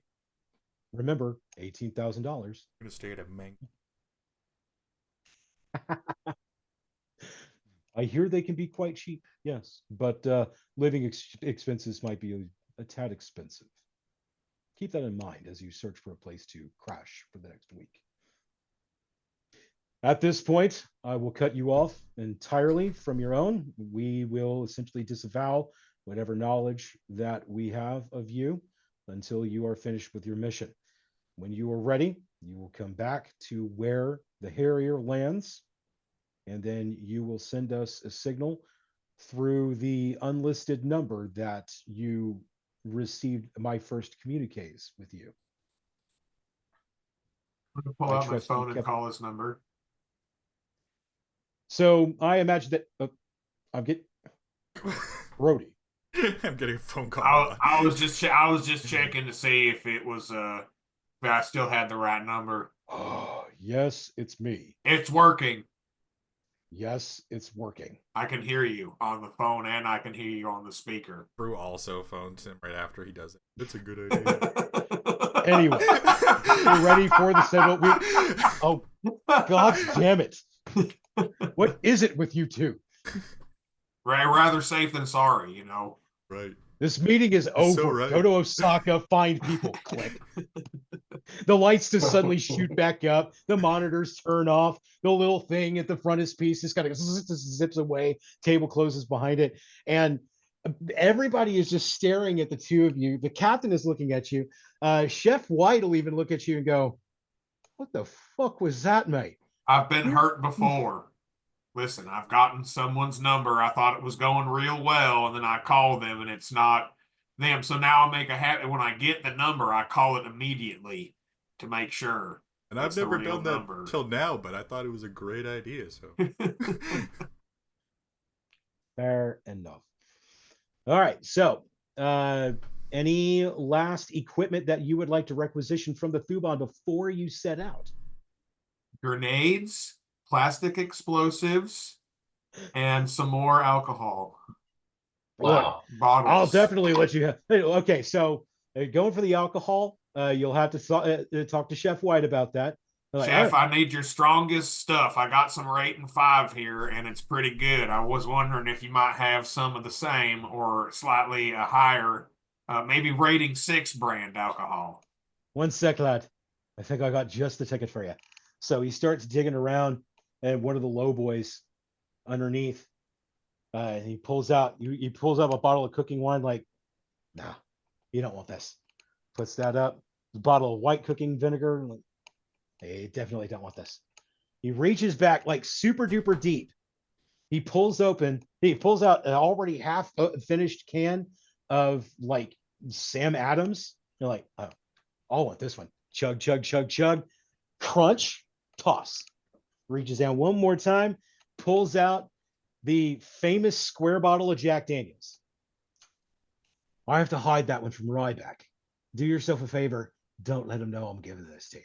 Certainly don't let him know what you're going to do with it. There you go. Take it. Go and send no more, me son. I am not. I have never sinned. I've never told a lie. So you go to Ryback to go requisition your explosives go, and you can just the whole time he's sitting there rubbing his temples like this, like, no, stop. Okay. Your frag grenades are in that cage over there. I'm not giving you this key. I'm going to open the cage for you, and then you're going to reach in and grab 2 grenades. Now I No need more. about. Listen, hey, check it out, buddy. You seem like you're under a lot of stress. Yes, I am. What's the cook's name? That nice feller with the silly accent.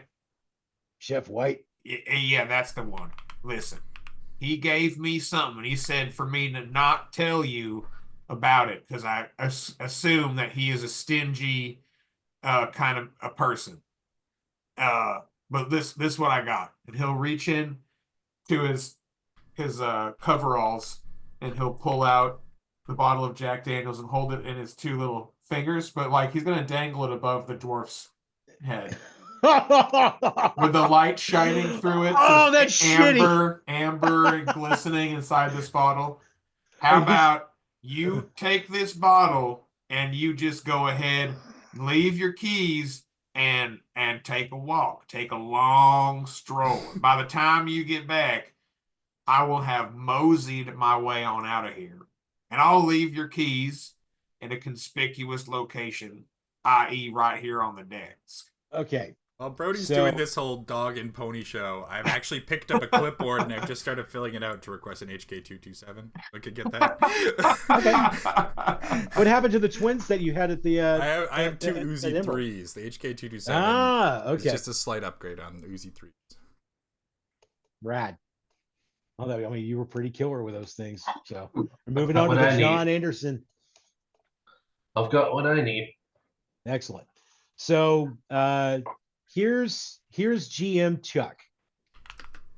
This would be the time when I would ask you to make a charisma roll in order to persuade him to give you the keys. That persuasion roll, which I don't think you have the persuade skill. I sure don't. I have a 1. I have not told Brody, also. but I have a Maglog passkey rating 6 that could let him explore this whole shit, probably. But I'm not telling him. Okay. So here's what I want you to do. Since the both of you are in here simultaneously, Brody, I want you to give me a charisma check, target number 7, which means if I see a 6, this is going to get interesting. The only reason you're getting a 7 is because you're waving this bottle of Jack Daniels over this guy's head. And he's a little insulted by it, but he's also tempted by the fruit of another. He respects it. Yeah, that's what I thought.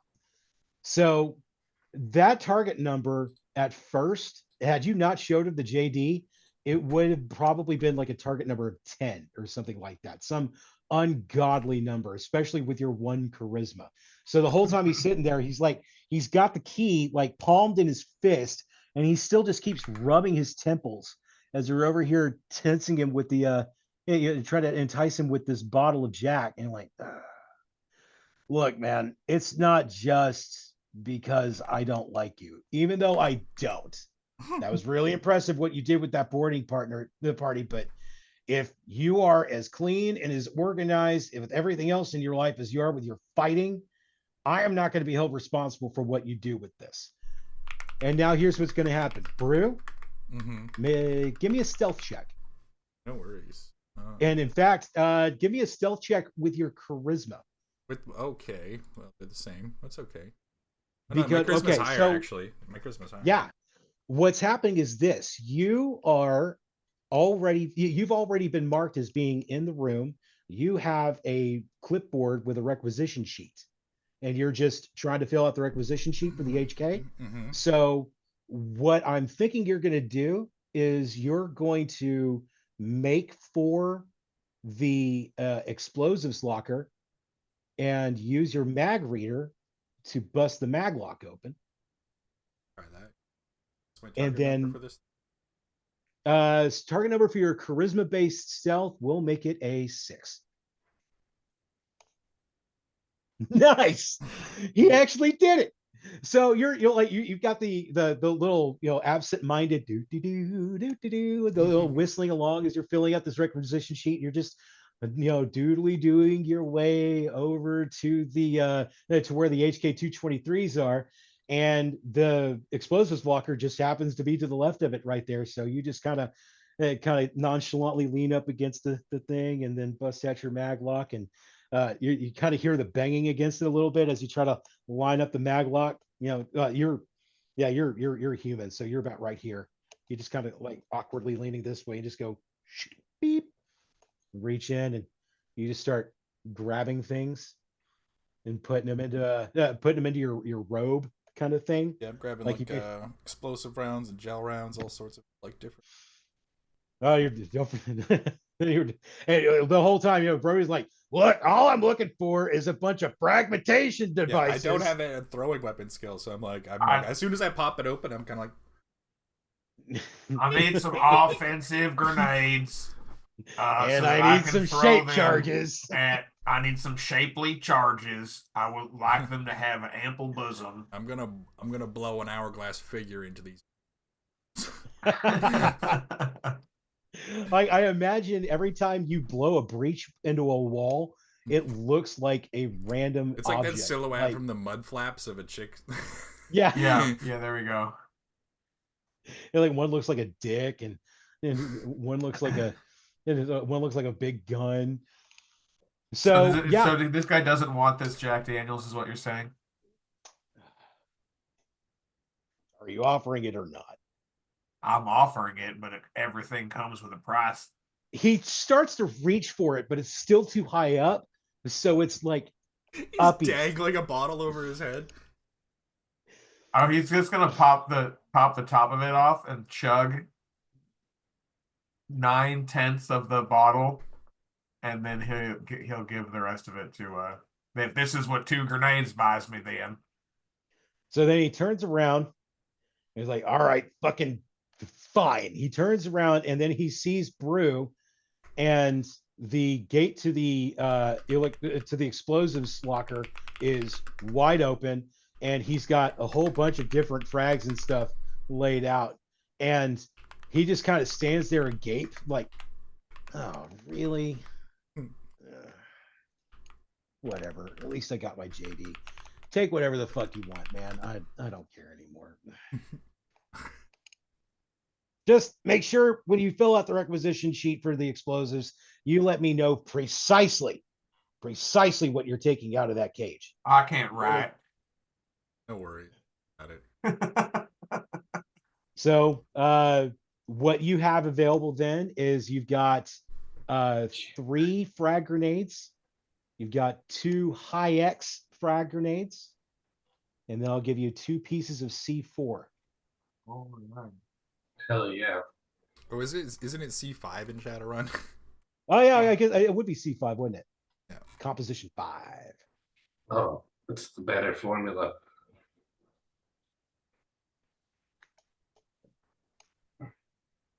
Rules.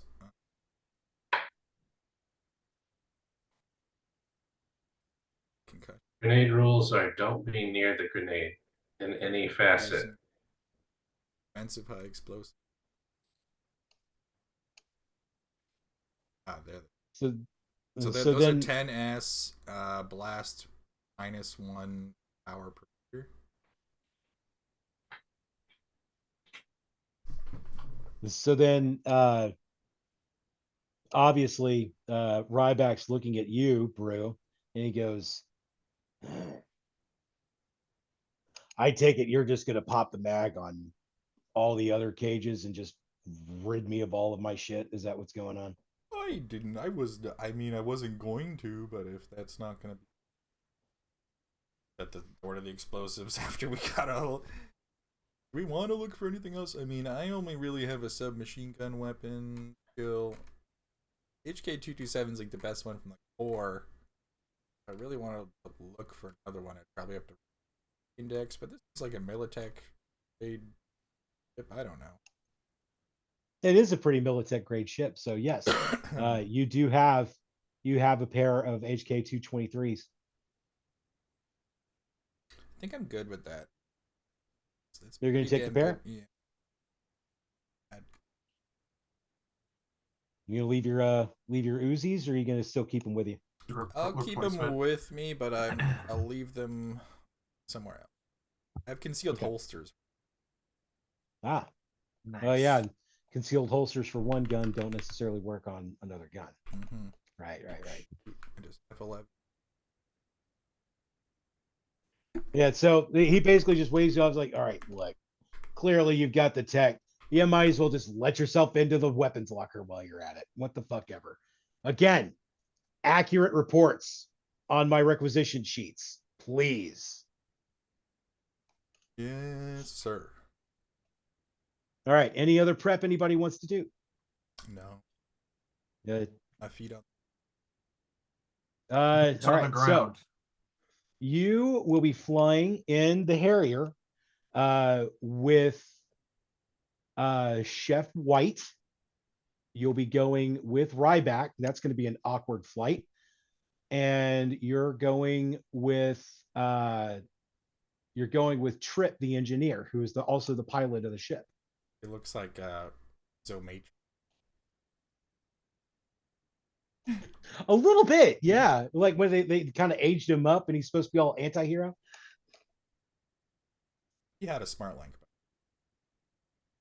So that is that's like a short 10-minute flight from Thuban to this helipad on the docks at Osaka.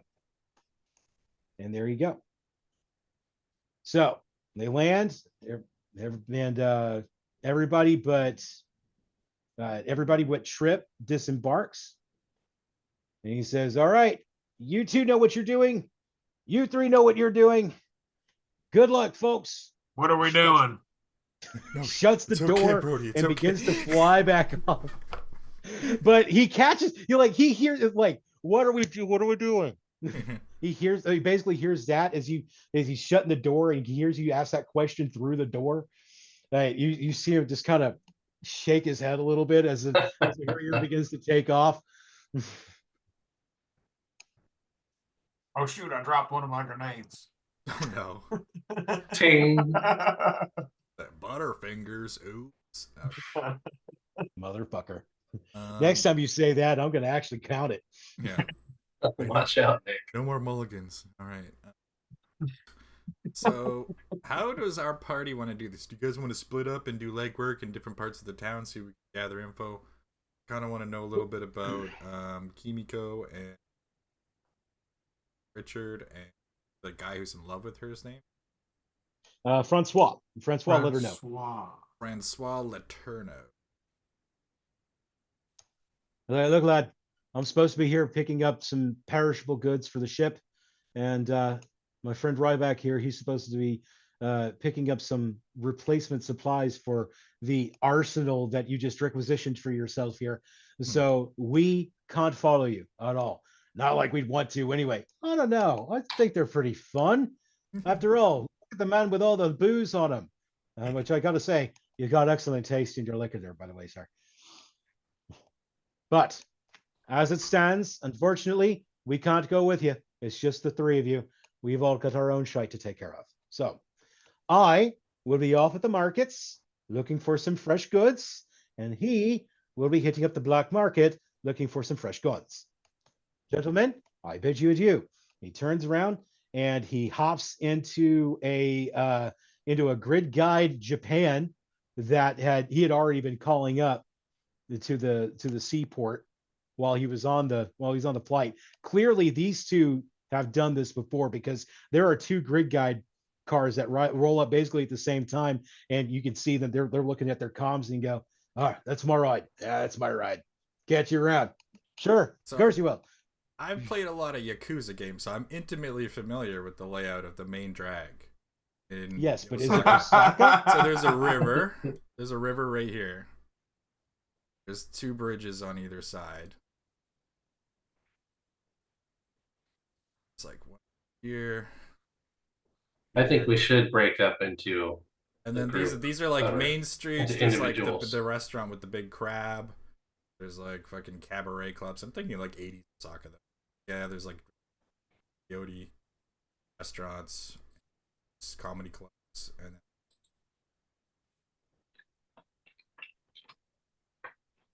but it's like a pretty big area. This is like, yeah, this would be the main drag. There'd be boats here. I don't know how we would get to. This is where I want to head basically. If you land in a harbor or a helicopter strip. You landed at a helipad. Okay. So you've still got a ways to go before you get through the seaport proper. Mm-hmm. We should split up. That's what we should do. I will research this Mitsuhama Corporation, see if I can triangulate a potential physical site. Okay. Yeah, I'm gonna head down to like the main drag. I'm gonna see if there's like a popular hostess. Hang out with some. Get paid to That's smart. Brody, what you up to? I mean, he's generally not going to be very helpful at gathering information. Well, why don't you hang out with Brew then? You Sounds might like be he's able in to- for a high old time. You might be able to help me like cover just partying and stuff. Like, Yeah, he can be a good distraction and crush some skulls if needed. Oh, So hey, the- I'll hang back and acquiesce to your lead and role in this situation here. All right. I don't have any problem with that. Nighttime. So, as we're walking down the strip, I imagine other people, it's like barkers out front, being like, "Oh, come in to see our business. We have hot ladies, or we have They the finest are- elven. We have the finest troll women around." Nope. This is the Japan Imperial State. They don't like metas. Oh, okay. They send them off the Yomi Island off the coast of Indonesia. Oh, okay. Rough. So I was about to say, like, the Barkers are perfectly fine talking to you, Brew, but as soon as they see this big, ugly orangutan-looking motherfucker following you around, they immediately turn around and walk away. I'm just a unattractive, tragic-looking human. I shout out, "This is a global society. You need to learn to appreciate all different cultures and races, or else we're not going to find progress. This is year 2054, for God's sakes." Anyways, what else? So you start looking through all the flyers that the criers are yelling at you, and they're passing them out to you, and you do get one for a seemingly really upscale hostess club. We're talking like the card is black, the text is gold, and you've got these nice like professional lighting, black background photos of all the different hostesses, and they look like the milfiest chicks in all of Japan. These chicks are like gorgeous. They all have children. That's fine. That's fine with Brew. Owls mate for life, but sometimes I'm trying to develop a stable of G MILFs, if you will. G-milfs, gilfs. I like So- them older. You gonna make your way off to this one? Yeah, what's it called? Oh fuck! You're gonna put me on the spot on Well, this. it's I didn't me. write Okay, that well, down. I can name it, but it's called fucking Platinum Premium or something. You know what? We're gonna roll with that. It's platinum plus premiums or Platinum. triple P. The triple. Triple Like P. when you look down at the card, it's got the same this really ostentatious golden P, and then you see platinum premium. I tilted. plus. I realized it's hollow foil. Ooh, shiny. Oh, yeah.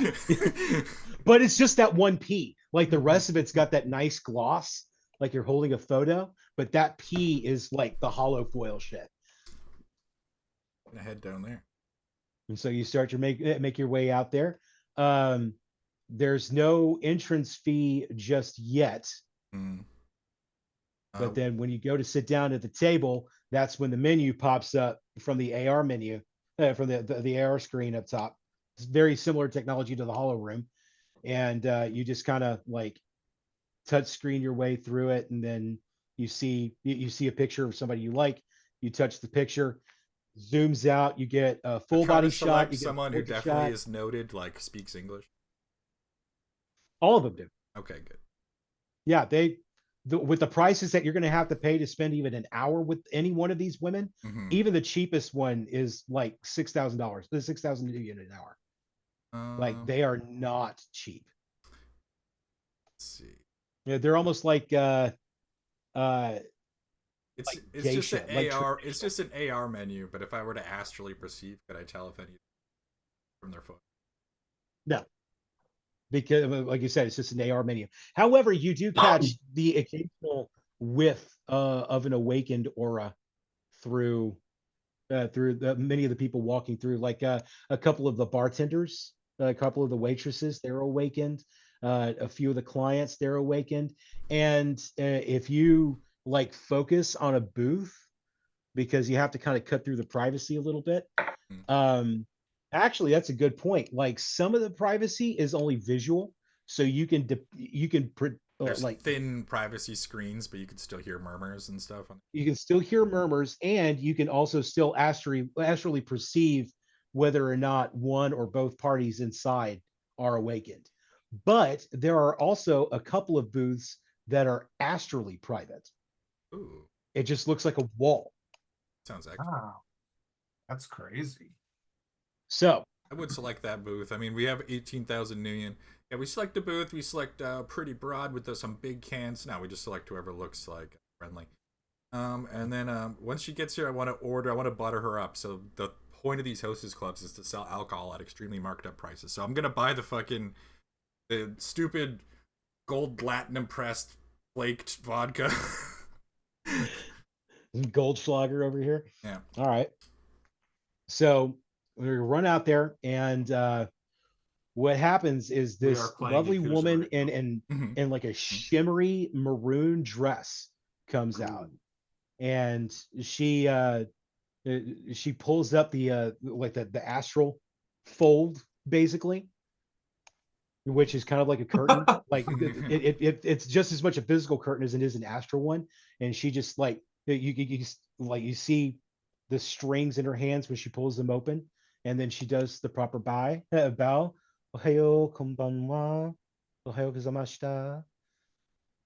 And then she sits down and goes, "So, you wish to spend an hour with me, it seems." And as she lets the door shut behind her, essentially, the curtain falls. "You wish this to be entirely private. I've Wow. never seen you around here before. Are you new?" Oh yeah, we just flew into town. You know, we like the nightlife. We've always heard Osaka has a beautiful nightlife, lots of partying. We The do. privacy thing is just I'm just a little bit shy out of having most of my face obscured by a scarf. As you have noticed, much of our clientele make a significant amount of money. Otherwise, they would not be able to afford our services here. However, people that make that much money tend to wish for a greater degree of privacy. Our booths are rented for more than just such pretty faces as mine. They are also rented because this level of privacy is very difficult to find, especially in as tightly packed a city as Osaka. They Yeah. come here and they practically disappear off the face of the earth. That is what we provide. We provide our clientele with total comfort and anonymity. Can I get some chicken karage? We have tebasaki. Cinnamon? Tsunamoto, nice. So she has one of these things here. Her arm is, you did not realize that her arm was cybernetic. until she turns around and then she pops a a fake human skin like Like a cork. flap right there.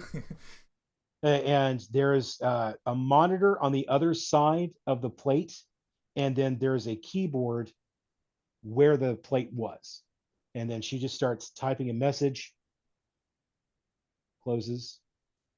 Your Tebasaki and Tsunamono, and I believe you ordered Goldschlager. They are on their way Absolutely. to us now. Yeah, I'm gonna pour. Pan, you're never supposed to pour your own drink.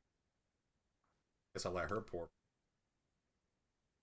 I would have poured Brody. Oh, So- thank you. Thank you kindly.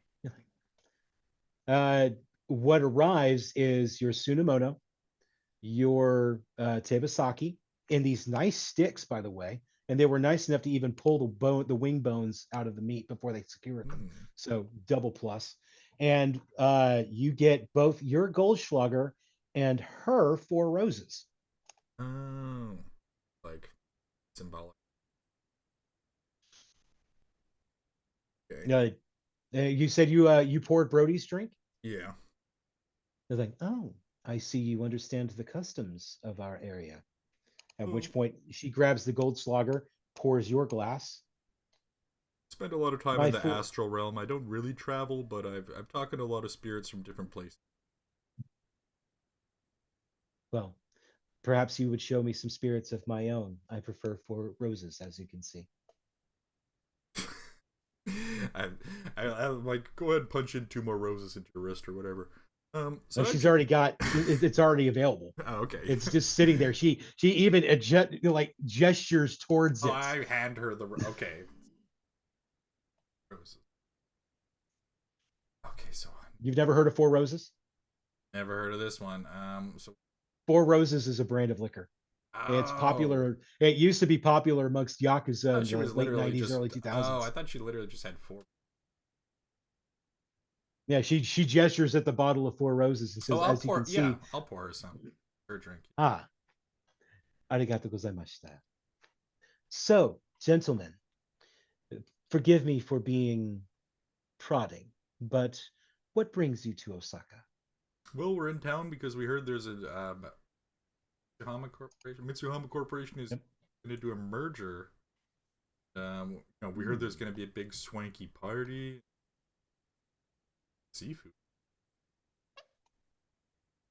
Well, I may not know much about what happens with Mitsuhama, but I do know several people who work at Mitsuhama. That's so. Is there anyone I do. around the club tonight that works in Mitsuhama? Not tonight. They are all preparing for what I believe you called a party after a major business event that was happening. I believe they called said it was in a week. Oh, I like to party. Well, I'm sure you and I would have an amazing time, Mr. I'm having a great time right now. I'm sure you are, and I'm glad you are enjoying yourself, sir. Yeah, you're So- very pleasant. We were dealing with a lot of salty sea dogs with bad attitude. Not a lot of fun.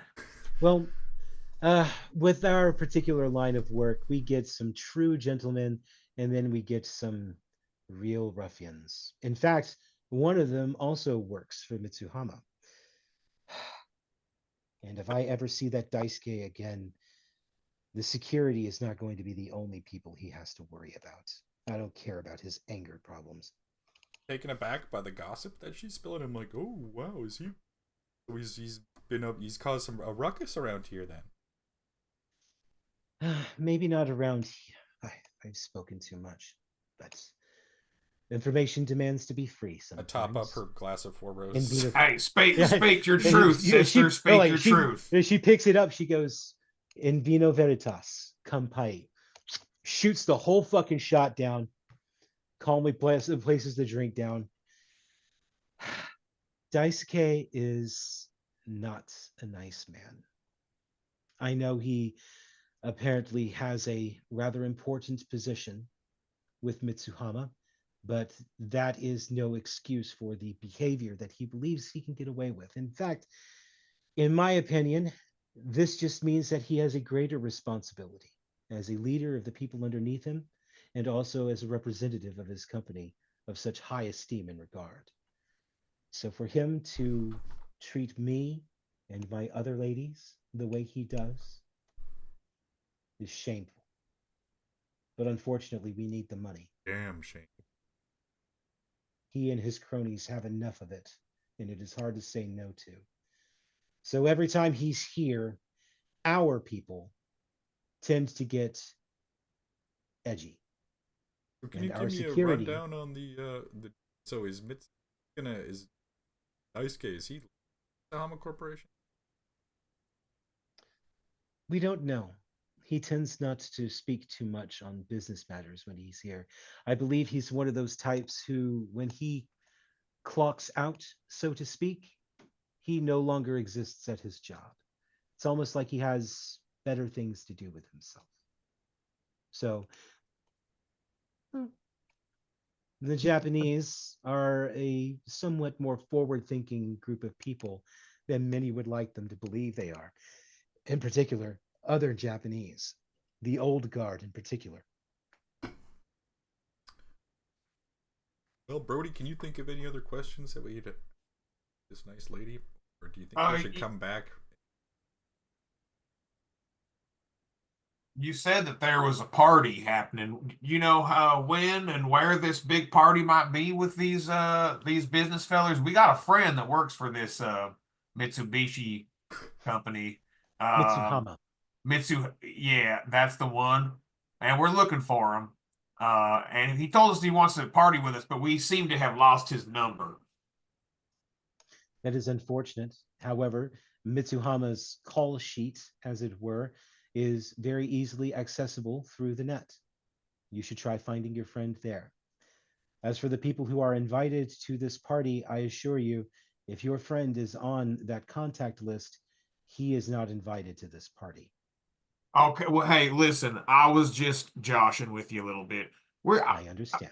can what can I'm just gonna cut right to it. Can we pay you some money that you can give us this information?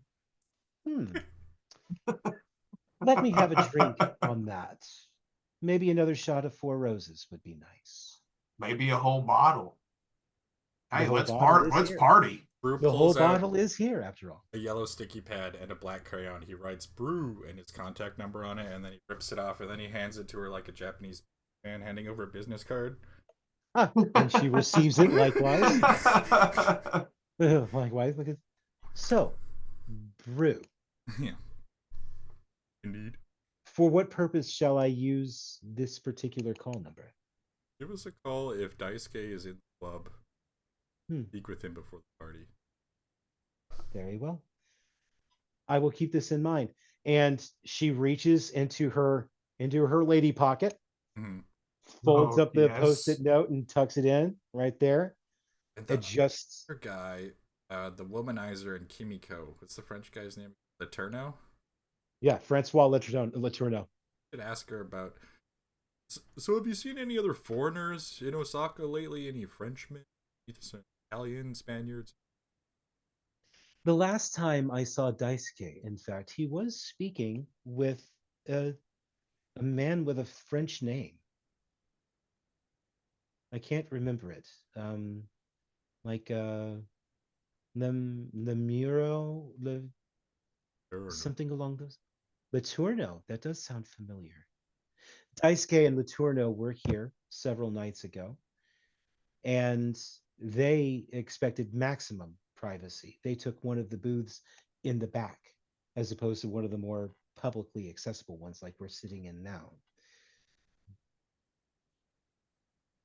Well, He stormed off from that meeting in a huff. Daisuke did. He was not happy with whatever it was they were discussing. run out till we give some bad news. Okay. Okay. But you know, I'm satisfied with getting her to like help us get in contact with. Apparently, Daisuke and Laterno were together. Gives us a call, like, so they're both here. Like, yeah, I'll let her know. If either Laterno or Daisuke show up, Please give me a call, and I really appreciate. Forward to cherishing our friendship. My friends, you have been the sweetest gentleman that I have had in one of my booths in a long time. Many men, when they come to our fine establishment and appreciate what we have to offer, they tend to get more excited than we would like them to be. You, on the other hand, have been a perfect gentleman all night. Although perhaps your timing in pouring drinks leaves a little bit to be desired. Oh, one more. Give her a refill after she. So she picks up her glass. She holds it up to a future encounter. This one actually, she sips a little bit slower, but she does still take the whole thing down, and then slowly sets the glass back down. I believe then that our hour has lapsed. And gentlemen, I am afraid I must show you out unless you wish to pay for another hour. Now, at that point, she reaches up, she pulls the drawstring for the astral curtain, and when she pulls it up, all of a sudden, all the sound from the club just floods back in. But what you hear is more than just all of the music. Uh-oh. You also hear a very angry man screaming at somebody in Japanese with the occasional high-pitched female scream. I'm gonna cast my spell. She kind of your hostess kind of looks at you, notices what you're doing, and she kind of leans back a little bit in such a way that this kind of circular booth that you were in, like if you were to look at it straight on, you wouldn't know she was in there. But if you were to walk up to the side, you could see her pressed up against the wall, still holding that arm. I'm gonna use a karma reroll. Okay. Roll a single 6.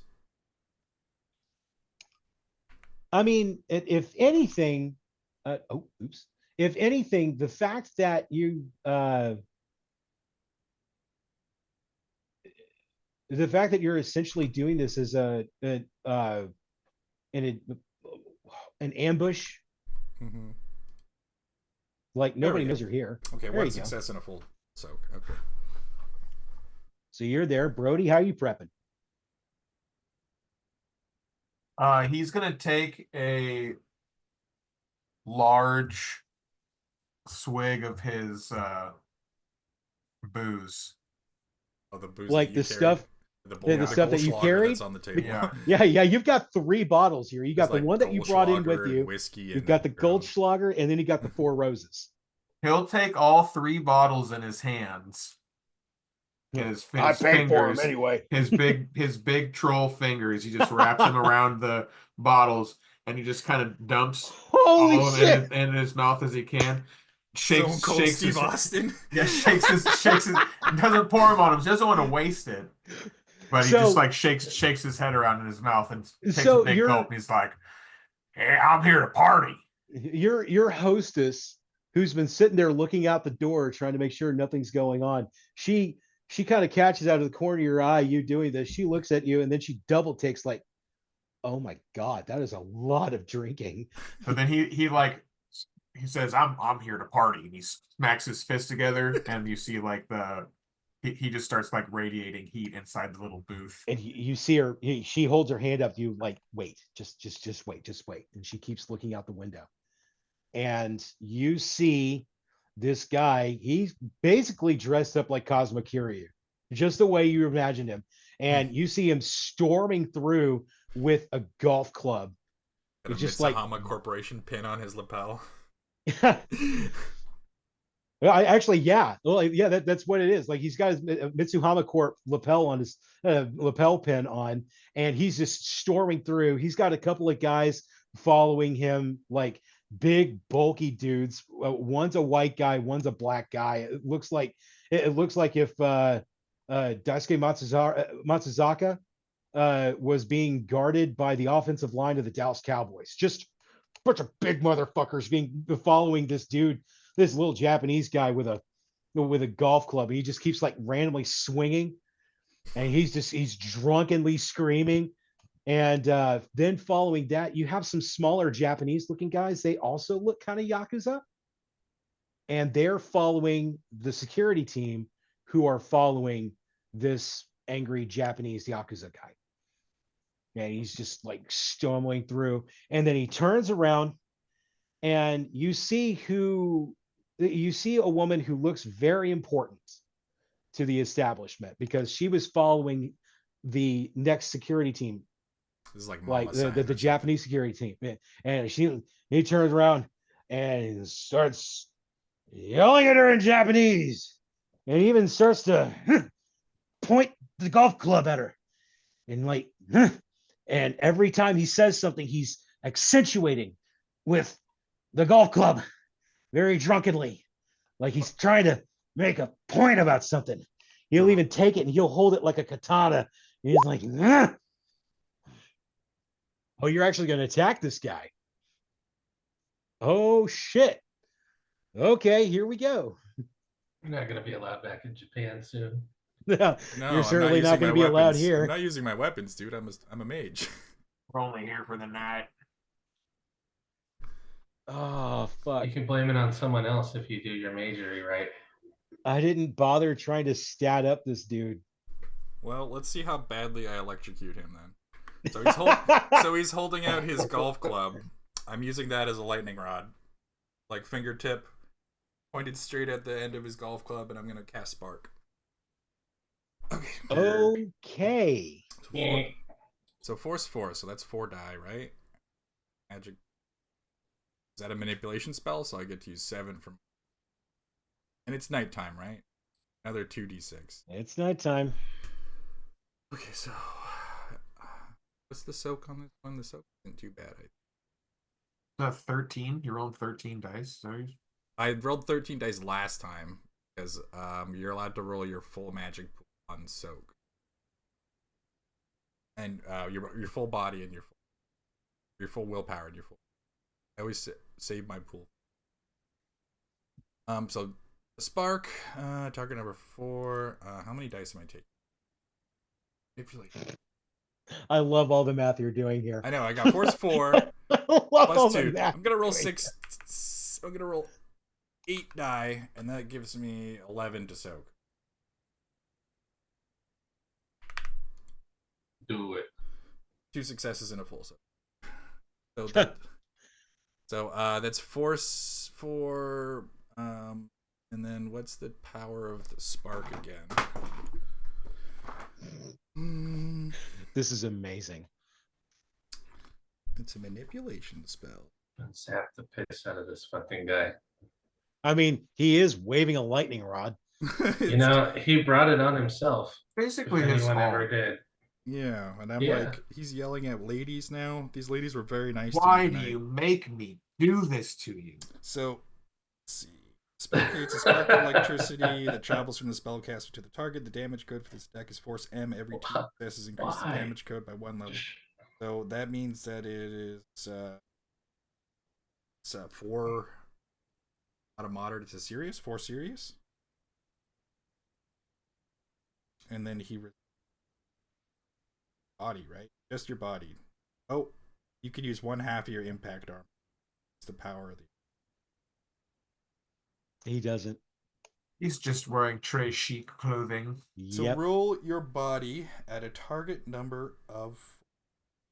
You zap the shit out of this dude. Like I was waiting. I'm gonna let you go through the rules because I love hearing the rules for Spark and just watching you throw this truckload of dice trying to see. You zap the shit out of this dude, definitely. Hang on. Your Hang mic, on. yeah, you're using a camera mic now or something. Your Bluetooth side. Do. Yeah, you switched my inputs. Do. I think your mic is actually coming through your camera too. A bit of. Microphone. Studio. Check. Yes, no? It's still better, I but just it's. lost my headphones. I'm picking up audio, son, so I think you can hear me. I I just can hear can't you. Yeah. Hold on a minute. Oh, you can't hear us now. I'm gonna turn it off. That's I'm no gonna turn good. this up. I can hear you. Y'all keep talking. Gonna keep We are talking. talking. Here we are. Audio, Change my microphone speakers, to my camera Oh, mic. I should have stated that I dropped my sustain spell as soon as I rolled initiative because I don't need to sustain it anymore. It ultimately doesn't matter anyway because the lightning rod basically gave him a detriment to his roll. So you basically did even more serious damage to him.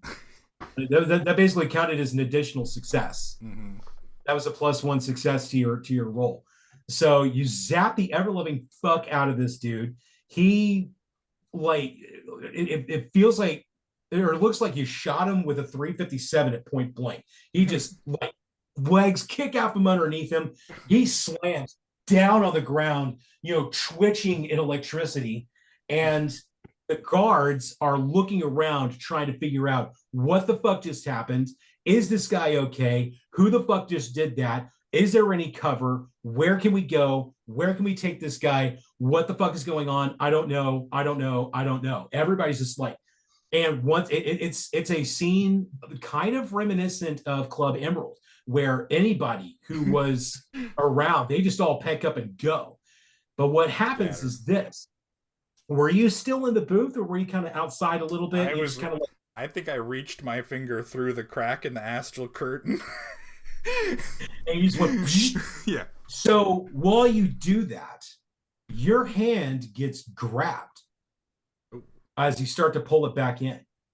And you feel this dude try to he's not like forcefully yanking you, but he is still trying to suggest that you come outside. Mm-hmm. Okay, I guess I'll. If he's giving me like a follow me type of yank, then I'll follow him. He most certainly is, and I really wish you would have had a better opportunity to meet, a more positive opportunity to meet this guy, because I absolutely love the fucking look on this dude. But you meet this guy. Oh. Mercutio. We need him. Let's just steal him and go. No, we have to finish our mission. So part of our mission is to recruit Mercutio and the other girl, right? Mercutio or and not recruit, but like retrieve. Possibly Javert. Yeah, if you can convince her to come with you. If you can convince Mercutio to come with you too. So he kind of pulls you out from the booth that you were in, and he pulls you in real close, and he goes, "Fucking come with me." Okey-doke. And I grab Brody by the wrist too, so we're just kind of like in a kindergarten buddy system on our way out this door. And your hostess follows behind Brody, and so the four of you begin to make your way through the panicked crowd. The guards don't know who any of the four of you are, so they just think you're part of the crowd. You just pass right by them, and then you go out through the exit. Like you cut through the kitchen, you cut through the bar stockroom area, and then you cut through the emergent, and you go out through the emergent exit, and you pop up in the back alley on the other side of the Triple P. And then, he opens the door. He lets the three of you out. He looks at the hostess and says something to her in Japanese. She nods and then turns around, just books it. She's gone. Mm. And then he looks at you and then he watches her kind of go away, and he goes, "Right. Now that that's taken care of, what the bloody fucking hell did you think you were trying to accomplish up that?" I'm like, do you know who that was? Scrolling through my comm link and pulling up Rubio's number and calling. Hey, Rubio. He yanks the phone out of your hand. Whoa. Do a quickness test on that. See if you can avoid that. You're calling me. This guy's talking to me. Call Rubio. Yeah. Big scary man. I don't know what's going on. Quickness. I don't have an athletics. So for my pool. Target number what? Make it a 6. He's actually kind of fast. No. 5, so. So he grabs the phone. He just yanks it out of your hand. He yanks it out of your hand, throws it on him, and puts it back in his pocket. He'll put it back in his jacket pocket, his suit jacket pocket. And he Rubio's all. We'll deal with that later. Oh yeah, you picked up, so you're just overhearing. What are you No, Well, doing? that's actually good then. He can still hear this. So simultaneously, while this is all happening, once Brody sees that he like yoinked the phone out of his hand, he'll like come out of the booth. Oh, you're already out in the back alley. Yeah, he kind Or of when that. he Okay, kind so of let then us he's out. I said that I grabbed your wrist. I mean, if you didn't want me to do. okay. that's Yeah, fine. yeah, yeah. I'll be with you then. He's like, I don't think that you should be touching on my friend like that. Look, I'm sorry I had to do that, but we need answers first. For starters, again, do you know exactly who the fuck you just tried to zap in that room? Do you understand It's the severity of the he situation you was find? a drunken hooligan, dude. I mean, he's waving around a golf club. Look, yes, he I was just assumed that he was just a More than golf enthusiast. Yeah, Shooter McGavin. I mean, or who something. who carries a golf club with him inside of a hostess club unless you really like the That's sport your of golf? Bob Hope You or know who something. carries a golf club like that? A very, very dangerous man. This particular very dangerous man is Daisuke fuck mothering O'Hara. Oh, hey, that was Daisuke. You just zapped him. Mission complete. What fucking mission? Will you sit action? We high five. We jump up in the air and high five. Oh, Jesus fucking Christ. What am I supposed to do with idiots like these? Honestly, I should have kept the hostess here. I might actually have been able to speak to her. All I need to do is All right, brush She up on was my very pleasant lady. She was very good hostess. All right, calm down. 100%. I don't know Hana is why. I definitely mean, one you of my took my favorites. phone. Hana is definitely one of my favorites. Whenever Well, so this is something that we can agree on. We found common ground. That's the first step. we found common ground, and then you dug it underneath all three nothingness. You dug a hole straight to fucking Africa. Okay, well then, so you are, we're looking for you. I don't fucking know you from Adam. What in God's name makes you want anything to do with me? What in God's name makes you think I want anything to do with you? I'm Listen, trying we're to call start- the guy who talks good, and you took my phone. You put us in this situation. We're starting a team. We're starting a team, and we want you to He's on be his phone. He notices the that quarterback. on the phone, overhearing this entire thing, sticks the phone to his ear, and he goes, "Hello." Hey, talk good to this guy. He's an alderman. He's an alternate. Hello? Yes. Who the fuck is this? This is Alderman Rubio Florian. Who is this? Alderman Yeah. really, but clearly an American political thing. It sounds like.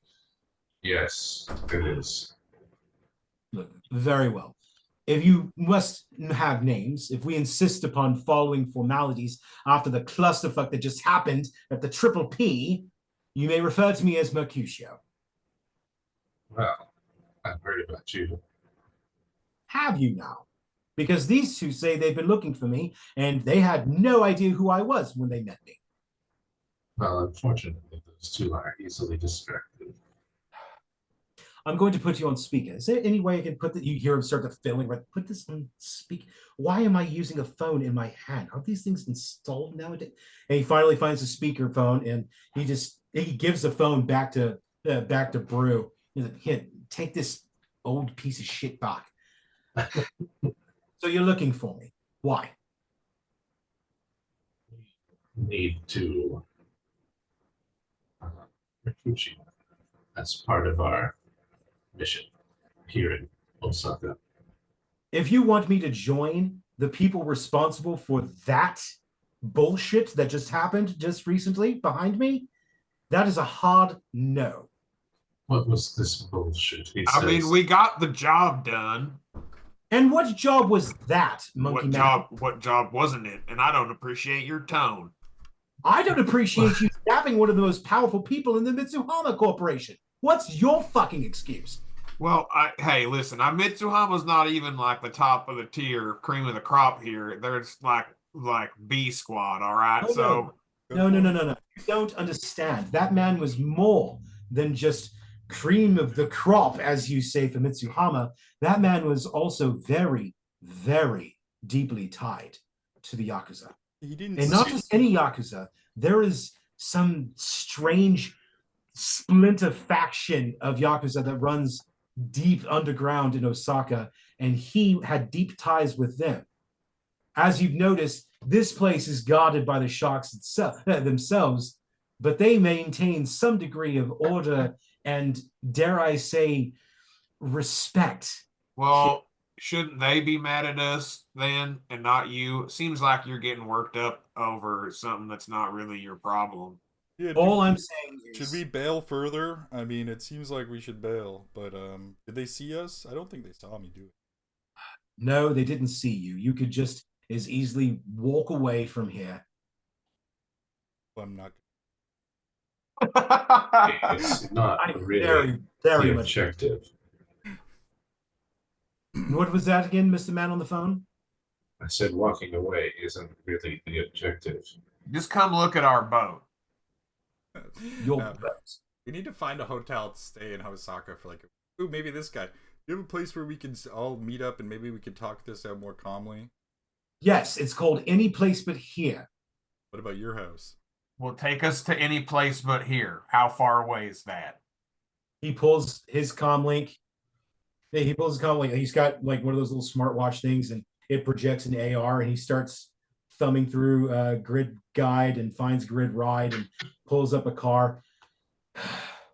I have no fucking idea why I'm doing this, but I have a hotel for the business that I am hoping to achieve today and achieve over the course of this next week.